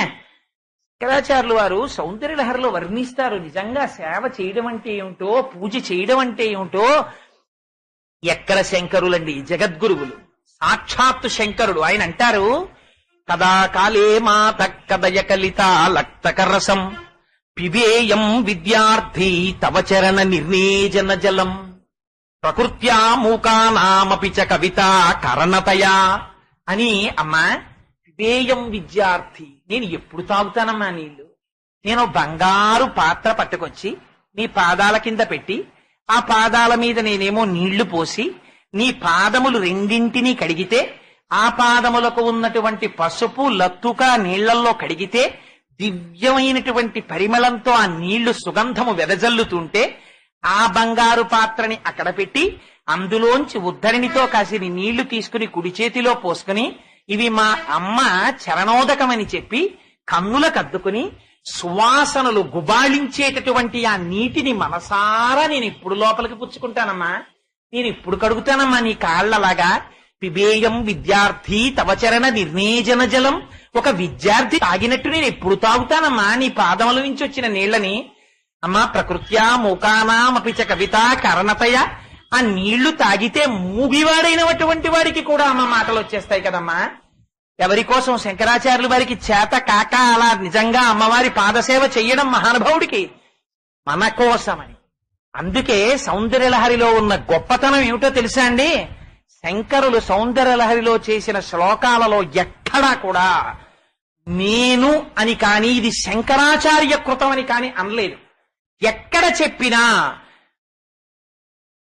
రాఘీయస్యాదరదళిత నీలోత్పలరుచ దవీయాంసం దీనం స్నపయ కృపయా మాం అపిరుచే, మామపిరుచే. అమ్మా, నన్ను కూడా మీరు చెప్పండి ఆ శ్లోకం ఏమవుతుంది? మిమ్మల్ని కూడా ఎవరు చదువుకుంటే వాళ్ళకే ప్రార్థనా శ్లోకం అని. అలా ఆ శ్లోకాలు, అది జగద్గురువుల భిక్ష ఈ జాతికి. శంకరాచార్యుల వారి పాదములు పట్టి నమస్కరించని వాడు భారతదేశంలో కృతజ్ఞుడు. ఎందుకని? జగద్గురువులై ఎంత భిక్ష పెట్టారండి ఈ దేశంలో, ఎంత సాహిత్యం ఇచ్చారండి మహానుభావుడు, ఎంత మార్గం చూపించారండి. అందుకని మాలాకారుడు అంటాడు, నీ పాద కమల సేవయు నీ పాదార్చకులతోడి నెయ్యం. నాకేం కావాలో తెలుసా స్వామి? నిరంతరము నీ పాదములు పట్టి అర్చించేటటువంటి స్వభావము కలిగినటువంటి వారెవరున్నారో, అలా అర్చన చేసి పొంగిపోయేటటువంటి మనస్సున్న వారెవరున్నారో అటువంటి వాళ్ళతో నాకు స్నేహాన్ని కూర్చవయ్యా. ఎందుకని? వాళ్ళేం చేస్తున్నారో అది నాకు చెయ్య బుద్ధేస్తుంది. అందుకని నీ పాదార్చకులతోడి నెయ్యము నితాంతాపార భూతదయు, సమస్త ప్రాణికోటిలో భగవానుణ్ణి చూడగలిగినటువంటి దయ. తాపసమందార నాకు దయసేయగదే, స్వామి నాకు అది ఇవ్వవా అని అడిగాడు. అందుకని శంకరులు అంటారు, సత్సంగత్వే. కాబట్టి అటువంటి సత్పురుషులతోడి సంగము, సత్తుతోడి సంగము, అటువంటి వారి మాటలు వింటే ఏమవుతుంది? నిస్సంగత్వం, సంగము పోతుంది. దేనితో సంగము పోతుంది? ఇప్పటి వరకు దేనితో ఉందో అది పోతుంది. దేనితో పెట్టుకున్నావో దాంతో నిలబడుతుంది. దానితో పెట్టుకున్న సంబంధము ఉత్కృష్టమైన పదానికి తీసుకెడుతుంది. ఇప్పటి వరకు పెట్టుకున్న సంబంధము అధపాతాళానికి తీసుకెడుతుంది. ఇప్పటి వరకు దేంతో పెట్టుకున్నావు? జగత్తుతో పెట్టుకున్నావు. జగత్తుతో ఎలా పెట్టుకున్నావు? ఇంద్రియముల చేత పెట్టుకున్నావు. భగవాన్ రమణులకి రమణులే సాటి. అద్భుతమైన మాట ఒకటి చెప్తుండేవారు. అద్దె కొంపలో ఉన్నవాడిలా ఇంట్లోంచి బయలుదేరి ఉద్యోగానికి వెళ్ళిన వాడు సాయంకాలం ఇంటికి వచ్చినట్టు ఆఫీస్కి ఎందుకు వెళ్తాం? సాయంకాలం ఇంటికి వచ్చేయడానికి. అంతేగాని ఇంకా ఆఫీస్కి వెళ్ళిపోయి అలా ఉండిపోవడానికి వెళ్ళిపోతాం ఏంటి? అలా ఏం వెళ్ళిపోం. పెళ్లిలో కాశీకి వెళ్తున్నానని చెప్పేది కూడా అమ్మాయిని పెళ్లి చేసుకుని గృహస్థాశ్రమంలోకి వచ్చేయడానికే కదా ఇవాళ. అలా ఎక్కడికి వెళ్ళినా ఊరు వెళ్తాడు ఎందుకు వెళ్తాడు? పని చూసుకుని ఇంటికి వచ్చేయడానికి. ఆఫీస్కి వెళ్తాడు ఎందుకు వెళ్తాడు? ఇంటికి వచ్చేయడానికి. సినిమాకి ఎందుకు వెళ్తాడు? ఇంటికి వచ్చేయడానికి. ఎక్కడికి వెళ్ళినా ఎందుకు వెళ్తాడు? మళ్ళీ ఇంటికి వచ్చేయడానికి. అలా ఇంద్రియాలన్నీ ఏం చేస్తాయి? జాగృతిలో ఇంద్రియాలన్నీ లేస్తాయి. లేచి ఏం చేస్తాయి? జగత్తుతోడి సంబంధాన్ని పెట్టుకుంటాయి. సుఖాన్నితే సుఖాన్నితే సుఖాన్నితే అని మనస్సు ఒక్కొక్క ఇంద్రియాన్ని అడ్డు పెట్టుకుని రకరకాల సుఖాలను అడుగుతుంది. ఇవన్నీ గ్రామ్య సుఖాలు. కంటి చూపు చేత కొన్ని సుఖాల్ని కోరుకుని అనుభవిస్తుంది, ఇసుగెత్తుతుంది. ఈ ఇంద్రియాన్ని ఆపుతుంది కాసేపు. చెవితో కొన్ని సుఖాలను అనుభవిస్తుంది, విసిగెత్తుతుంది. వాసనతో కొన్ని సుఖాలను అనుభవిస్తుంది, విసిగెత్తుతుంది. నాలుకతో కొన్ని సుఖాలను అనుభవిస్తుంది, విసిగెత్తుతుంది. ఆ తరువాత స్పర్శేంద్రియంతో కొన్ని సుఖాలను అనుభవిస్తుంది, విసిగెత్తుతుంది, మారుస్తుంది. ఇంద్రియాలతో ఉండేటటువంటి సుఖాల్ని మార్చుకుంటూ ఉంటుంది. మార్చుకుంటూ జగత్తుతోటి సంబంధాన్ని పెట్టుకుని ఏం చేస్తూ ఉంటుంది? అనుభవించిన సుఖాన్నే అనుభవిస్తూ ఉంటుంది. అనుభవించి ఈ సుఖాలని చెప్పబడినటువంటి సుఖములేవి సుఖములు కావు, దుఃఖము యొక్క అభాసలు, దుఃఖము యొక్క నీడలు. అందుచేత చిట్ట చివర ఎలా వెళ్ళిపోతాడు? దుఃఖముతోనే వెళ్ళిపోతాడు. అలా వెళ్ళిపోవడం ఇంద్రియములకు నీవు లొంగి ఉండడము చేత. అందుకని ఇప్పుడు ఏం చేస్తావు? ఆ ఇంద్రియములు వెనక్కి తిరుగుతాయి. ఎలా తిరుగుతాయి? మామూలుగా తిరగమంటే తిరగవవి. కన్ను చూడకూడని దాన్ని చూడడమే అలవాటుగా పెట్టుకుంటుంది, చెవు వినకూడని దాన్ని వినడమే అలవాటు చేసుకుంటుంది. ఎందుకంటే లోపల మనస్సు అలా అలవాటు పడింది. ఇప్పుడేమైంది? ఆ మనస్సు తిరగబడింది. ఎందుకని? కొట్టడం వచ్చిన వాడు వచ్చాడు ఇన్నాళ్ళకి. తాబేల్ని పట్టుకుని మీరు దెప్ప మీద ఎంత కొట్టండి, ఆ తాబేలు మరణిస్తుందా? మరణించదు. తెలిసిన్నవాడు వచ్చాడు, వాడు ఏం చేస్తాడు? ఆ తాబేల్ని తిరగేస్తాడు. తిరగేసో దెబ్బ కొడతాడు, ఏమవుతుంది? చచ్చిపోతుంది. అందుకని ఇప్పటి వరకు మనహ మనహ మనహ మనహ, మనస్సు తృప్తి పడిపోతుంది అమ్మయ్యా అని చెప్పి మీరు మనస్సు కోరుకున్నవన్నీ పట్టుకొచ్చి ఎన్నింటిని ఇచ్చేయండి. జగత్తుతో పెట్టుకున్న సంబంధంతో మీరు ఎన్ని రకాల సుఖాల్ని తీసుకొచ్చి మనస్సుకు పోసేసేయండి. అగ్నిహోత్రంలో నెయ్యి పోసి చల్లార్చినట్టే. దూర్జటి తల కొట్టుకుని గుండెలు బాదుకుని ఏడ్చాడు కాళహస్తీశ్వర శతకంలో. రోషీరో యదు కామిని జనుల తారుణ్యో రుసౌఖ్యంబులన్ బాసీబాయదు పుత్రమిత్రధన సంపద్భ్రాంతి వాంఛాలతల్ కోశీ కోయదు నామనంబకట నీకున్ ప్రీతిగా సత్క్రియల్ చేసి చేయదు దీని త్రుళ్ళనచవే శ్రీకాళహస్తీశ్వర అంటాడు. ఈ ఇంద్రియములు వెనక్కి తిరిగి మనస్సులోకి లయమై, ఆ మనస్సులోకి లయమైనటువంటి ఇంద్రియములు ఆ మనస్సు సత్వగుణంతో ప్రచోదనం చేయబడి సత్పురుషుల యొక్క వాక్కులు వినడం చేత ఆ ఇంద్రియముల యొక్క స్థితి జగత్తుతోటి సంగము భగవంతుడితోటికి మారిందనుకోండి. కేవలము మనస్సే బంధమునకు కాని మోక్షమునకు కాని కారణమవుతుంది. ఇప్పుడు ఆ ఇంద్రియములు ఎటు తిరుగుతాయి? భగవంతుడి వైపుకి తిరుగుతాయి. ఇప్పుడు ఏమంటాడు? నీ పద్యావళులకించు చెవులున్ నిన్నాడు వాక్యంబులన్ నీ పేరన్ పనిచేయు హస్తయుగమున్ నీ మూర్తిపై చూపులున్ నీ పాదంబుల పొంతమృక్కు శిరముల్ నీ సేవపై చిత్తముల్ నీపై బుద్ధులు మాకు నిమ్ము కరుణన్ నీ రజపత్రేక్షణ అంటాడు. ఇదే ప్రహ్లాదుడు అద్భుతంగా చెప్తాడు. కమలాక్షు నర్చించు కర్రములు కర్రములు శ్రీనాథు వర్ణించు జింహ జింహ సురరక్షకుని చూచు చూట్కులు చూట్కులు శేషసాయికి మృక్కు శిరము శిరము విష్ణునాకర్ణించు వీనులు వీనులు మధువైరిద విలిన మనము మనము భగవంతు వలగొను పదములు పదములు పురుషోత్తముని మీది బుద్ధి బుద్ధి దేవదేవుని చింతించు దినము దినము చక్రహస్తుని ప్రకటించు చదువు చదువు కుంభినీదవు చెప్పెడి గురుడు గురుడు తండ్రి హరిజేరుమని ఎడి తండ్రి తండ్రి. చంద్రశేఖర పరమాచార్యుల వారు లలితా సహస్రనామ స్తోత్రం గురించి ఒక ఉపన్యాసం చేస్తూ ఒక అద్భుతమైనటువంటి మాట ఒకటి మాట్లాడారు. ఈ సత్సంగత్తే నిస్సంగత్వం అన్న మాటని అనుసంధానం చేస్తూ ఒక చోట తమిళంలో చేసిన ప్రసంగాన్ని భవన్స్ వాళ్ళు ఇంగ్లీష్లోకి ట్రాన్స్లేట్ చేశారు. దాన్ని ఆయన ఎంత గొప్పగా అనుసంధానం చేశారంటే అందులో ఆయన అంటారు, లలితా సహస్రనామ స్తోత్రంలో ఆరాధన చేయబడినటువంటి భగవంతుని యొక్క స్వరూపము స్త్రీ స్వరూపంగా కదా. అంటే భగవంతుడు నిజంగా స్త్రీయా పురుషుడా? స్త్రీ పురుష నపుంసక మూర్తియును కాక తిరియక్ అమర నరాది మూర్తియును కాక కర్మ గుణభేద సరసత్ప్రకాశి కాక వెనుక నన్నియుతానగు విభుతలంతు. అమ్మవారిగా ఉపాసన చేయబడినప్పుడు ఉపాసన లేదా పూజ కేశాది పాదాది పర్యంతం కదా నడవాలి. తల దగ్గర నుంచి పాదముల వరకు వర్ణన చెయ్యాలి. కానీ వ్యాస భగవానుడు అలా చెయ్యలేదు. లలితాదేవి యొక్క ఆవిర్భావాన్ని వర్ణించేటప్పుడు ఏమని వర్ణించారు? మీరందరూ చాలా మంది లలితా సహస్రం చదువుతారు కదా. శ్రీమాత, శ్రీ మహారాజ్ఞి, శ్రీమత్ సింహాసనేశ్వరి, చిదగ్నికుండ సంభూత, దేవకార్య సముద్యత, ఉద్యద్భాను సహస్రాభ, చతుర్బాహు సమన్విత. ఉద్యద్భాను సహస్రాభ వరకు చెప్పి మొట్టమొదట దేని దర్శనం చేయించారు? చతుర్బాహు సమన్విత, 4 చేతులలోనూ పట్టుకున్న ఆయుధములను దర్శనం చేయించారు. రాగస్వరూప పాశాఢ్య క్రోధాకార అంకుశోజ్వల మనోరూపేక్షుకోదండ పంచతన్మాత్రసాయక. అదేమిటి? మొట్టమొదట తలని చెప్పాలి, కబరీబంధాన్ని చెప్పాలి, కానీ అది మానేసి ఆయుధములను ఎందుకు దర్శనము వ్యాసుడు చేయించాడు అన్న దాని మీద మహానుభావుడు చంద్రశేఖర పరమాచార్యుల వారు తనదైన శైలిలో ఒక అద్భుతమైన వ్యాఖ్యానం చేశారు. ఆయన అంటారు, మొట్టమొదట రాగము మారాలి. ఇప్పటి వరకు లోకము పట్ల ఉన్నటువంటి అనురాగము, రాగము బంధహేతువు. అది ఎటువైపుకి మారాలి? భగవంతుడి వైపుకి తిరగాలి. తిరిగి దేని పట్టుకోవాలి? తమకంబొప్ప పరాంగనాజనుల పరద్రవ్యంబులం రుచిలింగ మహోద్యోగము చేయునే మనము దానింపచ్చి వైరాగ్య పాశంబులం చుట్టి బిగించి నీ చరణస్తంభంబులం కట్టివైచి ముదంబెన్నడు కల్గజేయ కదవో శ్రీకాళహస్తీశ్వర. సదా మొహాటవ్యాం చరతి యువతీనాం కుచగిరౌనట త్యాశాఖా స్వటతి జడితి స్వైరమహిత కపాలిన్ భిక్షో మే హృదయకపి మత్యంత చపలం దృఢా భక్త్యా బధ్యావా శివభవదధీనం కురు విభో అంటారు శంకరులు. ఆయన పాదముల వైపుకి తిరగాలి.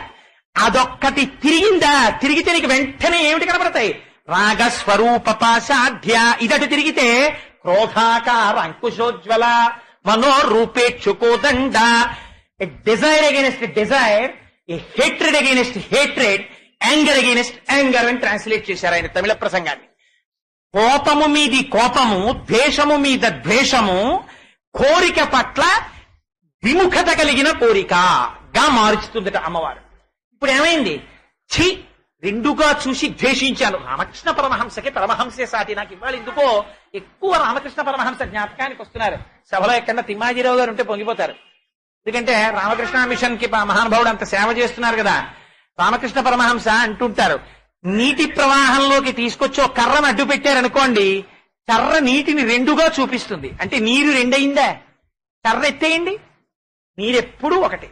ఒకటిగా ఉన్న నీటిని రెండుగా చూపించిన అడ్డుపడిన కర్రలా నీలో ఉన్న అజ్ఞానమే ఒకటైన భగవానుండి రెండుగా చూపిస్తోంది. లోకమని నువ్వని ఆ అహంకారం అనే కర్ర పైకెత్తి అంతా ఉన్నది ఒకటే పదార్థము, సత్పదార్థం ఒక్కటే ఉంది. మళ్ళీ తత్వమశీలోకి వచ్చేస్తావు. ఆ అహంకారం తీయడం నేర్చుకో. ఇలా అన్నావా కప్ప పడిపోతుంది తాళం, ఇలా అన్నావా తాళం తెరుచుకుంటుంది. ఇది రావాలి, ఇది వచ్చిందా తలుపు తెరుచుకుంటుంది. ఇది రాలేదా ఎంత ఇటు తిప్పు తలుపు వేసుకునే ఉంటుంది. ఆ తిప్పడంలో ఉంది. ఆ తిప్పనంత కాలం గడి అడ్డుపడుతుంది.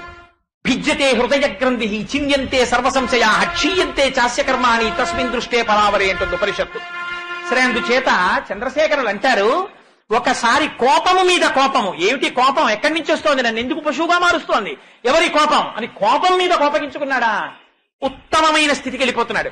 ద్వేషము పట్ల ద్వేషము రెండుగా నాకు ఎందుకు కనపడుతోంది? లోకం ఉన్నదొకటే పదార్థం, అంతటా నీది, నేను తప్ప వేరొకటి లేదు. నిండి నిబిడీకృతం అయిపోయాను. రమణుల దగ్గరికి వెళ్ళి ఎవరైనా భగవాన్ మీకు ప్రదక్షిణం చేస్తామంటే రమణులు అనేవారు, ఇప్పుడు మీరు నాకు ప్రదక్షిణం చేస్తారా, అది ఎలా కుదురుతుంది అనేవారు. అంటే వినేవాడికి ఏమిటి అలా అంటారేమిటి అనిపించేది. రెండు ఉంటే కదా ఆ ప్రదక్షిణానికి. చంద్రశేఖర పరమాచార్యులు వారు తిరువణ్ణామలైలో అరుణాచలంలో రమణ మహర్షి ఆశ్రమం ముందు నుంచి ప్రదక్షిణం చేసుకుంటూ వెళ్ళిపోతున్నారు. ఓసారి అక్కడ ఇలా లోపలికి చూశారు ఆయన. ఎందుకని ఆయనకు ఆశ్రమ నియమాలు ఉంటాయి. పీఠాధిపతి కనుక లోపలికి వెళ్ళకూడదు ఆహ్వానం లేకపోతే. రమణులకు రెండు లేవు కాబట్టి లోపలే కూర్చున్నారు. గిరి ప్రదక్షిణం చేసి చంద్రశేఖర్లు వెళ్ళిపోయారు. పరిగెత్తుకుంటూ భక్తులందరూ నాబోటి అమాయకులు వెర్రివాళ్ళు ఏదో ఒకటి అడగవలసిన వాళ్ళు ఉంటారు కదా, వాళ్ళు పరిగెత్తుకుంటూ రమణుల దగ్గరికి వెళ్ళారు. భగవాన్ చంద్రశేఖరుల్ని చూడడానికి మీరు బయటికి రాలేదేం, చంద్రశేఖరులు ప్రదక్షిణం చేస్తూ వెళ్ళారన్నారు. చంద్రశేఖరులు ఒకటి రమణులు ఒకటి అని రెండున్నాయా అన్నారు రమణులు. అది జ్ఞాని యొక్క స్థితి. వాళ్ళకి ఎప్పుడు ఒకటి కనబడుతుంది. మన అదృష్టం ఎప్పుడు రెండు, అంతకన్నా ఎక్కువ మనకు కనబడతాయి. అందుచేత పరమాచార్యులు వారు అంటారు, ఎప్పుడైతే ఒకసారి కోపము పట్ల కోపము, ద్వేషము మీద ద్వేషము కలిగాయో అప్పుడు ఏమవుతుంది?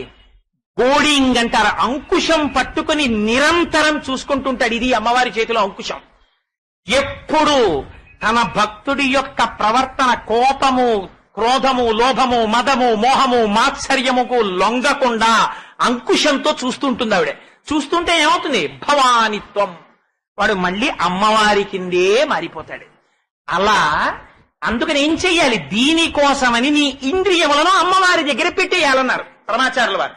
అదే పంచతన్మాత్ర శాయక. సరే, ఇప్పుడు నేనది లోతుగా వ్యాఖ్యానంలోకి వెడితే భజగోవిందం ఆపి మళ్ళీ నేను అందులోకి వెళ్ళిపోతే ఆఖరి రోజు ప్రసంగం కూడా మళ్ళీ దీన్ని నేను ఎక్కడ సశేషం చేస్తాను. అందుకని సరే అలా మార్చినట్లు. అందుకని ఏమైంది? సత్సంగత్వే నిస్సంగత్వం. ఇప్పుడు ఏమైంది? జగత్తుతోడి సంగము పోయింది. పోయి దేనితో సంగం ఉంది? లోపల ఎప్పుడూ ఉండే పదార్థము తోడి సంగం ఏర్పడింది. ఎప్పుడైతే దానితో సంగం వచ్చిందో నిస్సంగత్వే నిర్మోహత్వం. ఇప్పటి వరకు ఏదుంది?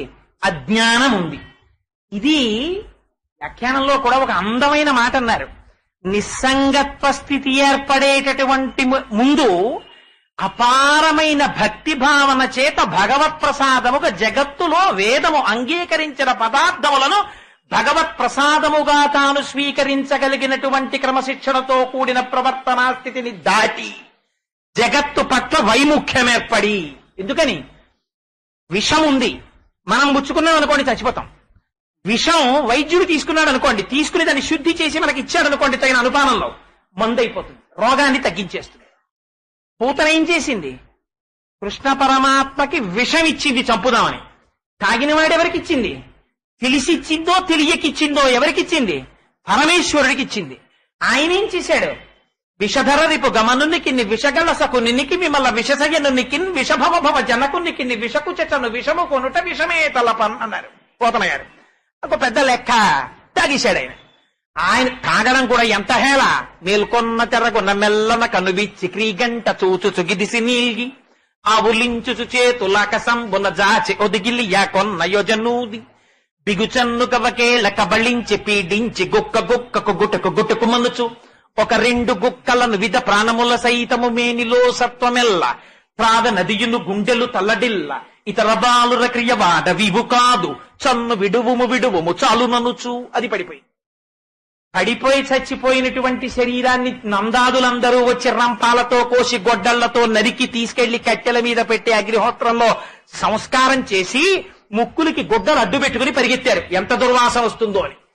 తీరా పూతన కాలిపోతుంటే రగిలి రగిలి పొగులు మగువ దేహము నుండి అగరు పరిమళముల పొగలు వెడలి దేహ కల్మషములు శ్రీహరి ముఖమున త్రావబడుట చేసి భూవరేణ్య. ఒక్కసారి ఇంద్రియములు వెనక్కి తిరిగాయా? నేను అనుభవిస్తున్నానన్నది మాని ఇదంతా భగవత్ ప్రసాదము భగవత్ ప్రసాదము భగవత్ ప్రసాదము అని వాడనుగ్రహంగా అన్నది మారుతుంది. అది గడ్డ కట్టిన భక్తిలా తయారవుతుంది. ఆ భక్తి చివరికి ఎగిలిపోతుందన్నారంటే ఆ భక్తి చేత ఆ వస్తువు యందు కలిగినటువంటి నిరతిశయమైనటువంటి ప్రీతి జగత్తు వాడికి అవరోధంగా కనిపిస్తుంది. అటువంటి భక్తుడి దగ్గరికి వెళ్ళి వచ్చే నెలలో ఇంక్రిమెంట్ వస్తుందా అండి, నెక్స్ట్ వానలు బాగా కురుస్తాయా, పంటలు బాగా పండుతాయా అండి అని మీరు అడిగారనుకోండి, వాళ్ళకి అసహ్యం వేస్తుంది. రమణ మహర్షి ఆశ్రమంలో కూర్చుని కాళ్ళు జాపు కూర్చుంటే వచ్చి కాళ్ళు పడుతుండేవారు. ఏదో కాళ్ళు పడుతున్నారు కదా అని ఊరుకున్నారు. కాళ్ళు పడుతుంటే ఓ రోజున అనుమానం వచ్చి ఆయన ఇలా తల ఆడిస్తూ ఉండేవారు ఎప్పుడును. ఉంటే ఆ పక్కన మాట్లాడుకుంటున్న వాళ్ళ మాటలు విన్నారు. ఒకటి తర్వాత ఒకడు వంతులు వాచీలు చూసుకుంటూ తెరచాట్న 8:10కి నువ్వు వచ్చేయని నేను పడతాను తర్వాత అని. అలా వీళ్ళందరూ నా కాళ్ళు పట్టాలనుకుంటున్నారు అనుకున్నారు. అంటే ఆయన కాళ్ళు పడితే పుణ్యం, అందుకని వెళ్ళి కాళ్ళు పట్టేద్దామని. Bhagavan a guru is a guru, excellent way of teaching. ఆయన ఆ ఉన్న బ్యాచ్ లేచారు. లేవగానే ఆయన అన్నారు, ఇప్పుడు నేను పట్టుకుంటాను కాసేపు అన్నారు. అంటే వాళ్ళకి ఈ మాట ఆశ్చర్యం వేసింది. అంటే మీరు పట్టుకోవడం ఏంటన్నారు. మరి నాకు పుణ్యం రావద్దు? మీ అందరూ దానికేగా పట్టేది. మీకు ఏం కావాలి? నా దగ్గర జ్ఞానం కావాలా, నా బోధ కావాలా? పుణ్యం కావాలి. ఇది పట్టెళ్ళిపోతే మీ అబ్బాయికి ఎంసెట్ లో సీట్ వచ్చేస్తుంది, యూనివర్సిటీలో ఫ్రీ సీట్. అందుకేగా. అంతేగాని రమణుల జీవితం ఏమిటి, రమణుల దగ్గర నుంచి ఏం తెలుసుకుందామని కాదుగా. ఒక్క మాట మాట్లాడితే గురువు అగ్నిహోత్రపు తాకిడి అలా ఉంటుంది. అందుచేత అది నిరతిశయమైనటువంటి ప్రీతిగా మారి అదేమవుతుంది, జగత్తుకి సంబంధించినటువంటి విషయాలు రాను రాను చాలా అసహ్యకరంగా తయారవుతాయి. అబ్బా పోనిద్దు, ఎందుకు వచ్చిన గొడవ అని వాడు ఎప్పుడు ఏకాంతంగా ఉండడాన్ని ఇష్టపడతాడు. ఎందుకని? అది తన స్వరూపం. ఆనందంగా ఉండడం తన స్వరూపం. శోకము దుఃఖము చెత్త చెదారం వాడికి వినబుద్ధేదు. వాడు పరమ సంతోషంగా ఉంటాడు. సరే, నేను ఈ శ్లోకాన్ని దాటకపోతే చాలా కష్టంగా ఉండేట్టుంది వాడి. అందుకని సత్సంగత్వే నిస్సంగత్వం, నిస్సంగత్వే నిర్మోహత్వం. ఎందుకు చెప్పానంటే తెలిసి ఇచ్చినా తెలియకిచ్చినా పూతన పాలిస్తే ఏమైంది? అక్కడ ఎంత గొప్ప పద్యం వేశారో తెలుసా అండి పోతన గారు? హరిగని చందులు కుడిపెడు తరుణులతో ఆ పించు పదము తలతం వశమే హరియారగించటకు పాల్ కురిషడి ధేనువులు ముక్తి కొసల చెరించున్నన్నారు. నిజంగా పూతన పాలిచ్చింది అమ్మలా ఇద్దామని ఇవ్వలేదు, సంపుదామని ఇచ్చింది. ఇచ్చినా కూడా పాలు ఇచ్చింది పరమాత్మకి కనుక ఏ స్థితిని పొందేసింది? మోక్షాన్నే పొందేసింది. సంపుదామని ఇచ్చింది పరమాత్మకి. నువ్వు తను తిందామన్న భావనతో మొట్టమొదట పెట్టుకున్న దాన్ని ఒక్కసారి భగవంతుడికి చూపించే ప్రసాదంగా తిందామన్న బుద్ధితో మొదలు పెట్టినా కూడా దానిలోకి అమృతత్వం చేరి తీరుతుంది.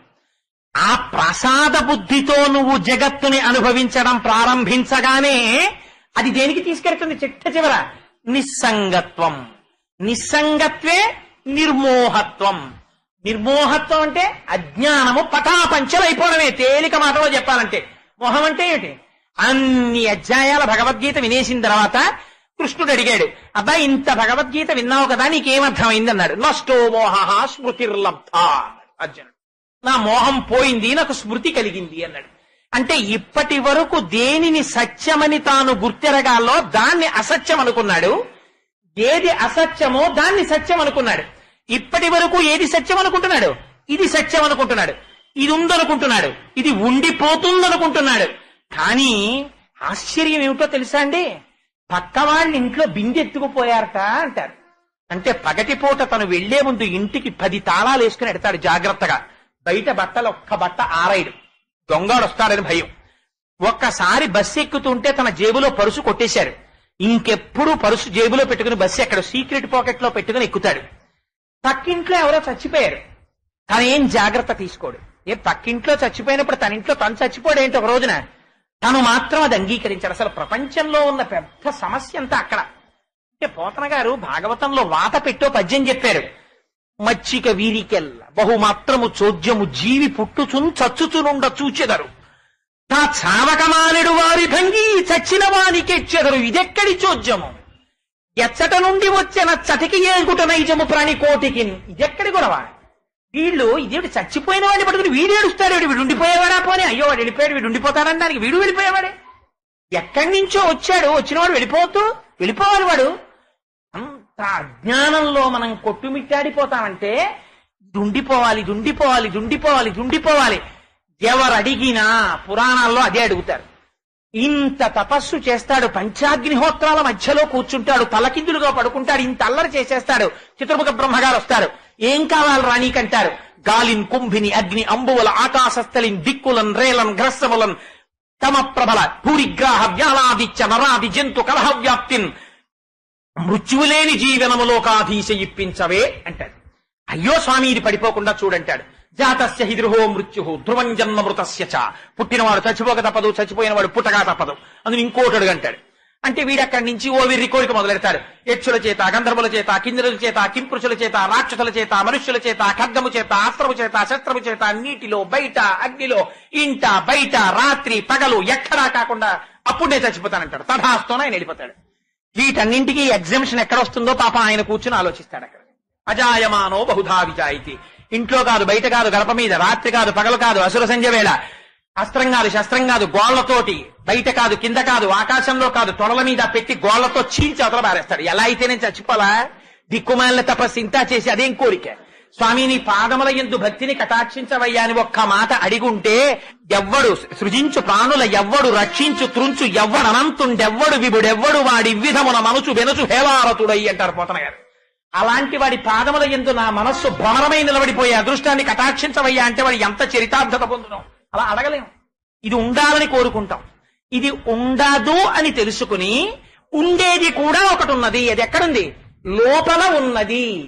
ఇది ఎలా దీన్ని తొడుక్కుంటోందో, ఆఫీస్కి పొద్దున్నే నిద్ర లేవగానే సంధ్యావందనం చేసుకోవాలి కాబట్టి ఓ పట్టుపంచి ఒడ్డు కొట్టుకుని పూజామందిరంలో కూర్చుని సంధ్యావందనం చేశాను. ఆ పట్టుపంచితో ఉండిపోయానా? ఆఫీస్ టైం అయింది, ఇప్పేశాను, ప్యాంటు చొక్కా వేసుకున్నాను, వేషము మార్చాను అని అక్కడి నుంచి బయలుదేరాను, స్కూటర్ వేసుకుని ఆఫీస్కి వెళ్ళాను. అక్కడ టైం అయిపోయింది, ఆఫీస్ టైం అయిపోయింది, బెంగట్టేసుకున్నానా, 5:30కి ఇంటికి వెళ్ళాను, మళ్ళీ ఆ బట్టలు ఇప్పేశాను, స్నానం చేశాను, ఏదో అనుష్ఠానం అన్నాను, కొంతసేపు అయిపోయింది, మళ్ళీ ఇంకో పంచోటి కట్టాను, ఉత్తరీయం ఓటేశాను, లాల్చీ ఓటేశాను, ఇక్కడికి వచ్చి ప్రసంగం అన్నాను, ఇక్కడ కూర్చున్నాను. ఇలా ఉండిపోతానా? ఇంటికి వెడతాను, ఈ పని చిప్పేస్తాను, లుంగి గుడ్డ ఏదో కట్టుకుంటాను, కాస్త పదార్థం తింటాను, రాత్రి పడుకుంటాను, మళ్ళీ పొద్దున్న లేస్తాను, మళ్ళీ క్రియ ప్రారంభం అవుతుంది. అలా ఇదిలా ఉండి ఇది ఎలా అయితే రకరకాల వస్త్రములను ధరిస్తోందో అలా లోపల ఉన్నది వీటిని ధరించుచున్నది రకరకాల శరీరాలను తొడుక్కుంటోంది. ఆ తొడుక్కుంటున్నది పంచిప్పి అవతల పారేసినప్పుడు బెంగట్టేసుకుంటానా, ఇప్పేస్తానంతే. అలా నాటకం వేయడానికి ఎడతాడు, గొప్ప పాత్ర ఇచ్చారు, ఆ పాత్ర పోషిస్తుంటాడు, పొంగిపోతాడు తనకి తాను, ప్రేక్షకులందరూ పొంగిపోతారు, తను కూడా తాదాత్మ్యత పొందేస్తాడు, తానే హరిశ్చంద్రుడైపోయినట్టు అయిపోతాడు, పద్యాలు చెప్పేస్తాడు, అంతా అయిపోతుంది, నాటకం అయిపోతుంది. అయిపోయిన తర్వాత ఇంకా తాను హరిశ్చంద్రుడి కింద శ్మశానంలో ఉండిపోతాడా, ఇంటికి వెళ్ళిపోతాడు కోటేశ్వరరావుగా, అంతే. తను ధరించాడంతే, నాటకం అయిపోతే తను కోటేశ్వరరావు. ఆఫీస్కి వెళ్ళాడు ఎంప్లాయీ, మళ్ళీ ఇంటికి వచ్చేసాడు కోటేశ్వరరావు. సంధ్యావందనం చేశాడు ఒక సాధన చేస్తున్న భక్తుడు, మళ్ళీ వెనక్కి వచ్చేసాడు కోటేశ్వరరావు. ప్రవచనానికి వెళ్ళాడు, అక్కడ ప్రవచనం చేశాడు పీఠం మీద కూర్చుని, అయిపోయింది, ఇంటికి వచ్చేసాడు కోటేశ్వరరావు. అలా నువ్వు ఎన్ని వేషాలు వేయి, ఎన్ని పాత్రలు తొడుగు, ఎన్ని శరీరాలు ధరించు, లోపల ఉన్నది ఏదో అది నువ్వు. ఈ పైన వేసిన వేషాలు ఏవి నువ్వు కాదు, ఇవన్నీ మారిపోతుంటాయి. ఇది బాల్యాదిశ్యపి జాగ్రదాదిషు తదా సర్వాస్వవస్థాస్యపి వ్యావృత్తా స్వనువర్తమానమహమిత్యంత స్ఫురంతం సదా స్వాత్మానం ప్రకటీకరోతి భజతాం యో భద్రయా ముద్రయా తస్మై శ్రీ గురుమూర్తయే నమజిదం శ్రీ దక్షిణామూర్తయే అంటారు శంకరులు. బాల్యమునందు అది ఉంది సాక్షిగా, కౌమారమునందు సాక్షి, యవ్వనమునందు సాక్షి, వార్ధక్యమునందు సాక్షి. బాల్యంలో నేను పిల్లాడిగా ఉన్నాను అని అది లోపల తెలుసుకుంటోంది, యవ్వనంలో శరీరం యవ్వనంలో ఉంది అని తెలుసుకుంటోంది, వార్ధక్యంలో అది వార్ధక్యములో ఉన్నది అని తెలుసుకుంటోంది. చిట్ట చివర ఇది వెళ్ళిపోతున్నప్పుడు కూడా అది మాత్రం సాక్షిగా ఉండి ఇది వెళ్ళిపోతోంది అన్నదాన్ని చూస్తుంటుంది. అలా వెళ్ళిపోతున్న దాన్నంతటినీ సాక్షిగా చూస్తున్నది నువ్వై ఉంటే అది నేను కాదని ఇది నేననే భ్రాంతిలో నువ్వు ఉండిపోవడం మోహం. ఆ సాక్షి నేనని తెలుసుకోవడం మోహం పోవడం, అజ్ఞానం పోయింది. ఎప్పుడైతే పోయిందో అది నేనని నువ్వు తెలుసుకున్నావా నిశ్చలతత్వం. ఎందుకని ఇప్పుడు నువ్వు తప్ప ఇంకొకటి లేదు, అన్నీ అంతే, అవే ఉన్నాయి. అందులోనే మిగిలినవన్నీ పుట్టాయి. ఆ మట్టిలోంచి మూకుడు పుట్టినట్టు, ఆ మట్టిలోంచి గిన్నె పుట్టినట్టు, ఆ మట్టిలోంచి కుండ పుట్టినట్టు, ఆ చైతన్యములోంచి ఇవన్నీ ఉన్నాయి.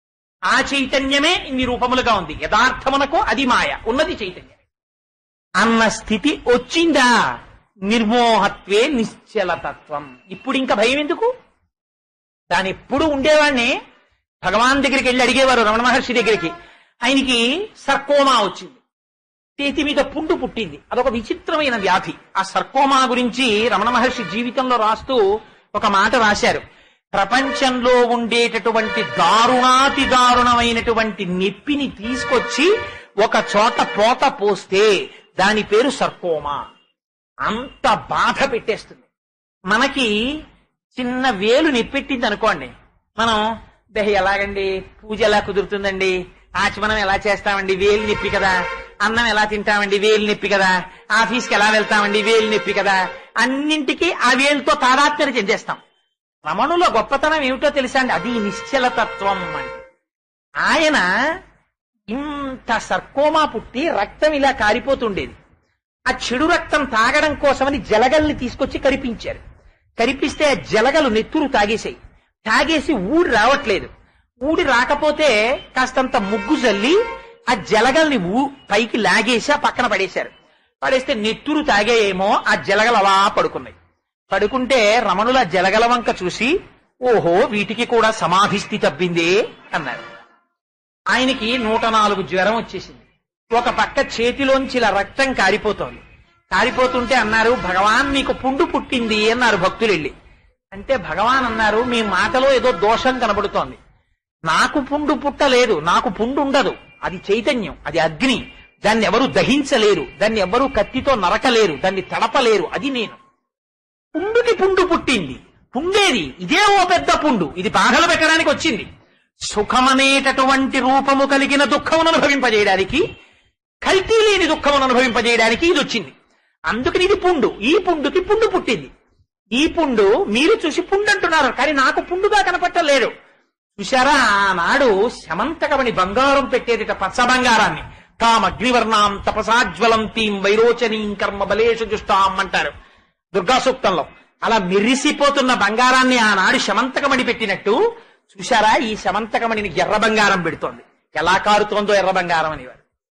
ఈ యోగరతో వా భోగరతో వా సంగరతో వా సంగవిహీన యస్య బ్రహ్మణి రమతే చిత్తం నందతి నందతి నందత్యేవ. Question of practice, question of practical thing. అది వాక్కుల చేత ఆవిష్కరించేది కాదు. అలాంటి స్థితిలో 104 జ్వరంలో సోఫా మించి లేస్తే ఒళ్ళు వణికిపోయి పడిపోతుంటే రమణ మహర్షిని పట్టుకుని ఆయన కాళ్ల మీద పడి భక్తులందరూ ఏడిచారు. భగవాన్ మీరు చచ్చిపోతారేమో అని మాకు భయంగా ఉంది, మమ్మల్ని విడిచిపెట్టి వెళ్ళిపోతారా అన్నారు. ఆ స్థితిలో రమణులన్న మాట ఏమిటో తెలుసా అండి? ఆయన అన్నారు, నేను విడిచిపెట్టి వెళ్ళిపోవడానికి చోటెక్కడుంది, నేను అంతటా నిండి నిబిడీకృతమైపోయిన వాడిని, నేను ఇంకెక్కడికి వెళ్ళను, నేను స్థానుహో, నేను వెళ్ళడానికి ఇంకో చోట్లేదు, నేను అంతా నిండిపోయి ఉన్నాను. అటువంటి నేను ఎక్కడికెళ్తాను? నేను ఎప్పుడు ఇదే స్థితి, పోయేది ఏదైనా ఉంటే ఇది పోతుంది, అది ఉంటుందని నేను ఎప్పుడు చెప్పలేదే. అంటే ఇలాంటి స్థితిలో కూడా భగవాన్ మీరు ఇలా ఎలా మాట్లాడుతున్నారన్నారంటే, ఇది నిశ్చలతత్వం అంటే ఇది మాటల చేత ఆవిష్కరించగలిగినది కాదు. అందుచేత నేను ఒక ఉపమానాన్ని, ఒక మహాపురుషుడి జీవితాన్ని పట్టుకుని వేలాడుతున్నాను. చెరకు కర్రని తీసుకెళ్లి కత్తితో నరికినా, తీసుకెళ్లి మరలో పెట్టి తిప్పినా, దంతముల మధ్య పెట్టి నవిలినా తీయటి రసమే వస్తుంది తప్ప ఉప్పటి రసము కాని, బాధ కాని, రక్తము కాని రాదు. జ్ఞాని శరీరము నరకబడినా, ఖేదమును పొందినా, సాక్షి మాత్రమైన చైతన్యముతో తాదాత్మ్యతను పొంది ప్రారబ్ధమునకు సాక్షిగా ఉండి వీక్షిస్తాడు తప్ప దానితో తాదాత్మ్యమును పొందడు. అది నిశ్చలతత్వం, అది జ్ఞాని యొక్క స్థితి. దీన్ని రామకృష్ణ పరమహంస అందమైన మాటల్లో చెప్తారు. నిశ్చలతత్వం అంటే ఎలా ఉంటుందో, వాడు సత్తుని మాత్రమే ఎప్పుడు ఏరుకు చూస్తుంటాడు, అసత్తుని ఎప్పుడు వదిలేస్తుంటాడు. బ్రహ్మమొక్కటే కనబడుతుంటుంది. బ్రహ్మమొక్కటే పర బ్రహ్మమొక్కటే పర బ్రహ్మమొక్కటే తల కొట్టుకున్నారు రమణాచార్యులు వారు. నాకు అదొకటే కనబడుతోంది, ఒకటే కనబడుతోంది, ఒకటే కనబడుతోందని. ఎలా కనబడుతుంది? పరమహంస చెప్తారు, 4 చూసి నేర్చుకో. ఒక చీమగా బ్రహ్మమును తెలుసుకో, ఒక బాతుగా బ్రహ్మమును తెలుసుకో, ఒక హంసగా బ్రహ్మమును తెలుసుకో. ఎలా తెలుసుకుంటావు? ఒక చీమ ఉంది, ఇసుకని పంచదారని కలిపి అక్కడ పడాయి, పంచదార రేణువుల్ని ఏరుకు తినేస్తుంది, ఇసుకను వదిలేస్తుంది. ఒక బాతుని తీసుకెళ్లి నీటిలో వదిలేయి, తన పాదముల మధ్యలో ఉండేటటువంటి చర్మమును సాయము చేసుకుని ఆ మురికిలో వెడుతూ ఒంటి మీద ఇంత మురికి చుక్క పడితే ఇలా విదిల్చేసి తను తెల్లగా ఉండిపోతుంది. ఒక చేపలా ఉండు, నీటిలో ఉంటుంది చేప, నాచులో కెడుతుంది, మొక్కల్లో కెడుతుంది, బురదలో కెడుతుంది, తల ఎప్పుడు తల తల తల తల మెరిసిపోతుంటుంది. ఒక హంసగా ఉండు. హంస పాలని నీటిని కలిపి తెచ్చి అక్కడ పెడితే పాలు తాగుతుంది, నీరు వదిలేస్తుంది. ఇలా బ్రతకడం వస్తే సత్తుని తప్ప అసత్తుని చూడడం నీకు చేత కాకపోతే, ఒకటి తప్ప 2 చూడడం నీకు చేత కాకపోతే, నీకు ప్రపంచంలో మిత్రుడు తప్ప శత్రువు ఎక్కడున్నాడు? ఉన్నదొక్క బ్రహ్మమే. ఆ బ్రహ్మము తప్ప వేరొకటి లేదు. నువ్వు దేన్ని ద్వేషిస్తావు? ప్రపంచంలో ద్వేషించడానికి అసలు వస్తువు అన్నది లేదు. అది లేదా, ఆ అజ్ఞానము కాని వీడలేదా, దీనికి ఎంత వయస్సు రానివ్వండి ఉపయోగం లేదు. ఎందుకని అంటారు మహానుభావులు, ఎంత గొప్ప మాట చెప్పారంటే దాని గురించి. చివర వృద్ధాప్యం వచ్చేస్తే అజ్ఞానపు పొర వీడకుండా శరీరం ఒక్కటే వయస్సుని కాని పొందిందా, ఎంత బాధపడిపోతాడో తెలుసా అండి చిట్ట చివర. అందులో చిట్ట చివరికి వచ్చేసేపటికి పైగా వాతాది రోగాలచే రోగములన్నీ చుట్టూ ముట్టేది వృద్ధాప్యంలోకి వచ్చేటప్పటికే పైకి పొటమరిస్తాయి. ఓపికున్న నాళ్లు పొటమరించవు. అందుకని ఆ వృద్ధాప్యం వచ్చేసరికి వాతాది రోగాలచే, వ్యర్థంబై చెడు వాక్ప్రవాహములచే, వాత్సల్య చిత్తంబుచే ఒక పక్క టైం అయిపోతుంది. తెలుసుకోవలసినది తెలుసుకోడు.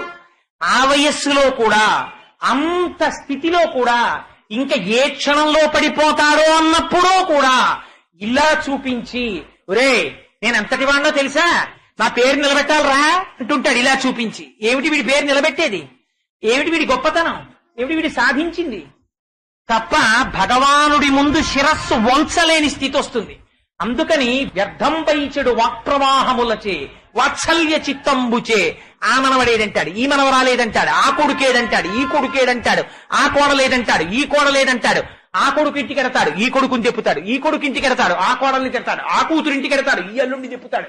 ఎందుకొచ్చింది ఇదంతా? నీకు సంఘం అంతా ప్రపంచం మీద ఉండిపోయింది, ఇంకొక అవకాశం లేదు వృద్ధాప్యంలో. అందుకని వ్యర్థంపై చెడు వాక్ప్రవాహములచే వాత్సల్య చిత్తంబుచే అర్ధధ్యానముచే మహాభ్రమచతే చిట్ట చివర అన్నింటికన్నా దారుణాతి దారుణం హాస్య ప్రసంగాలచే స్వార్థంబే పరమార్థమై చెడుదురి స్వార్థ ప్రజల్ శంకర. తుదన ఏదో ఒకనాడు ఊపిరాగిపోతుంది.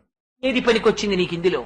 అది లేనివాడు సర్వకాలములయందు ఆ బ్రహ్మాన్ని చూసుకుంటూ బ్రతికియున్నన్నాళ్ళు నీ భజన తప్పను కాని మరణకాలమునందు మరతునేమో అంచకాలమునందు ఆయాసమున నిన్ను తలతునో తలపనో తలతు నిపుడే నరసింహ నరసింహ నరసింహ లక్ష్మీశ దానవంతక కోటి భానుతేజ గోవింద గోవింద గోవింద సర్వేశ పన్నగాధిపశాయి పద్మనాభ మధువైరి మధువైరి మధువైరి లోకేశ నీలమేఘ శరీర నిగమ వినుత ఈ విధంబుగ నీ నామమిష్టముగను భజన సేయుచునుందు నా భావమందు భూషణ వికాస శ్రీధర్మపుర నివాస దుష్ట సంహార నరసింహ దురిత దూర అని కనీసం అంత జ్ఞానస్థాయిలో నిలబడకపోయినా కనీసం ఆ భక్తి స్థాయిలో ఒరే ఎందుకురా డుక్రుంకరని సూత్రాలు పట్టుకుని అలా వేలాడతావు, ఇప్పటికైనా భక్తితో నామం చెప్పరా అని మళ్ళీ భజ గోవిందం గోవిందం భజ ముఢమతే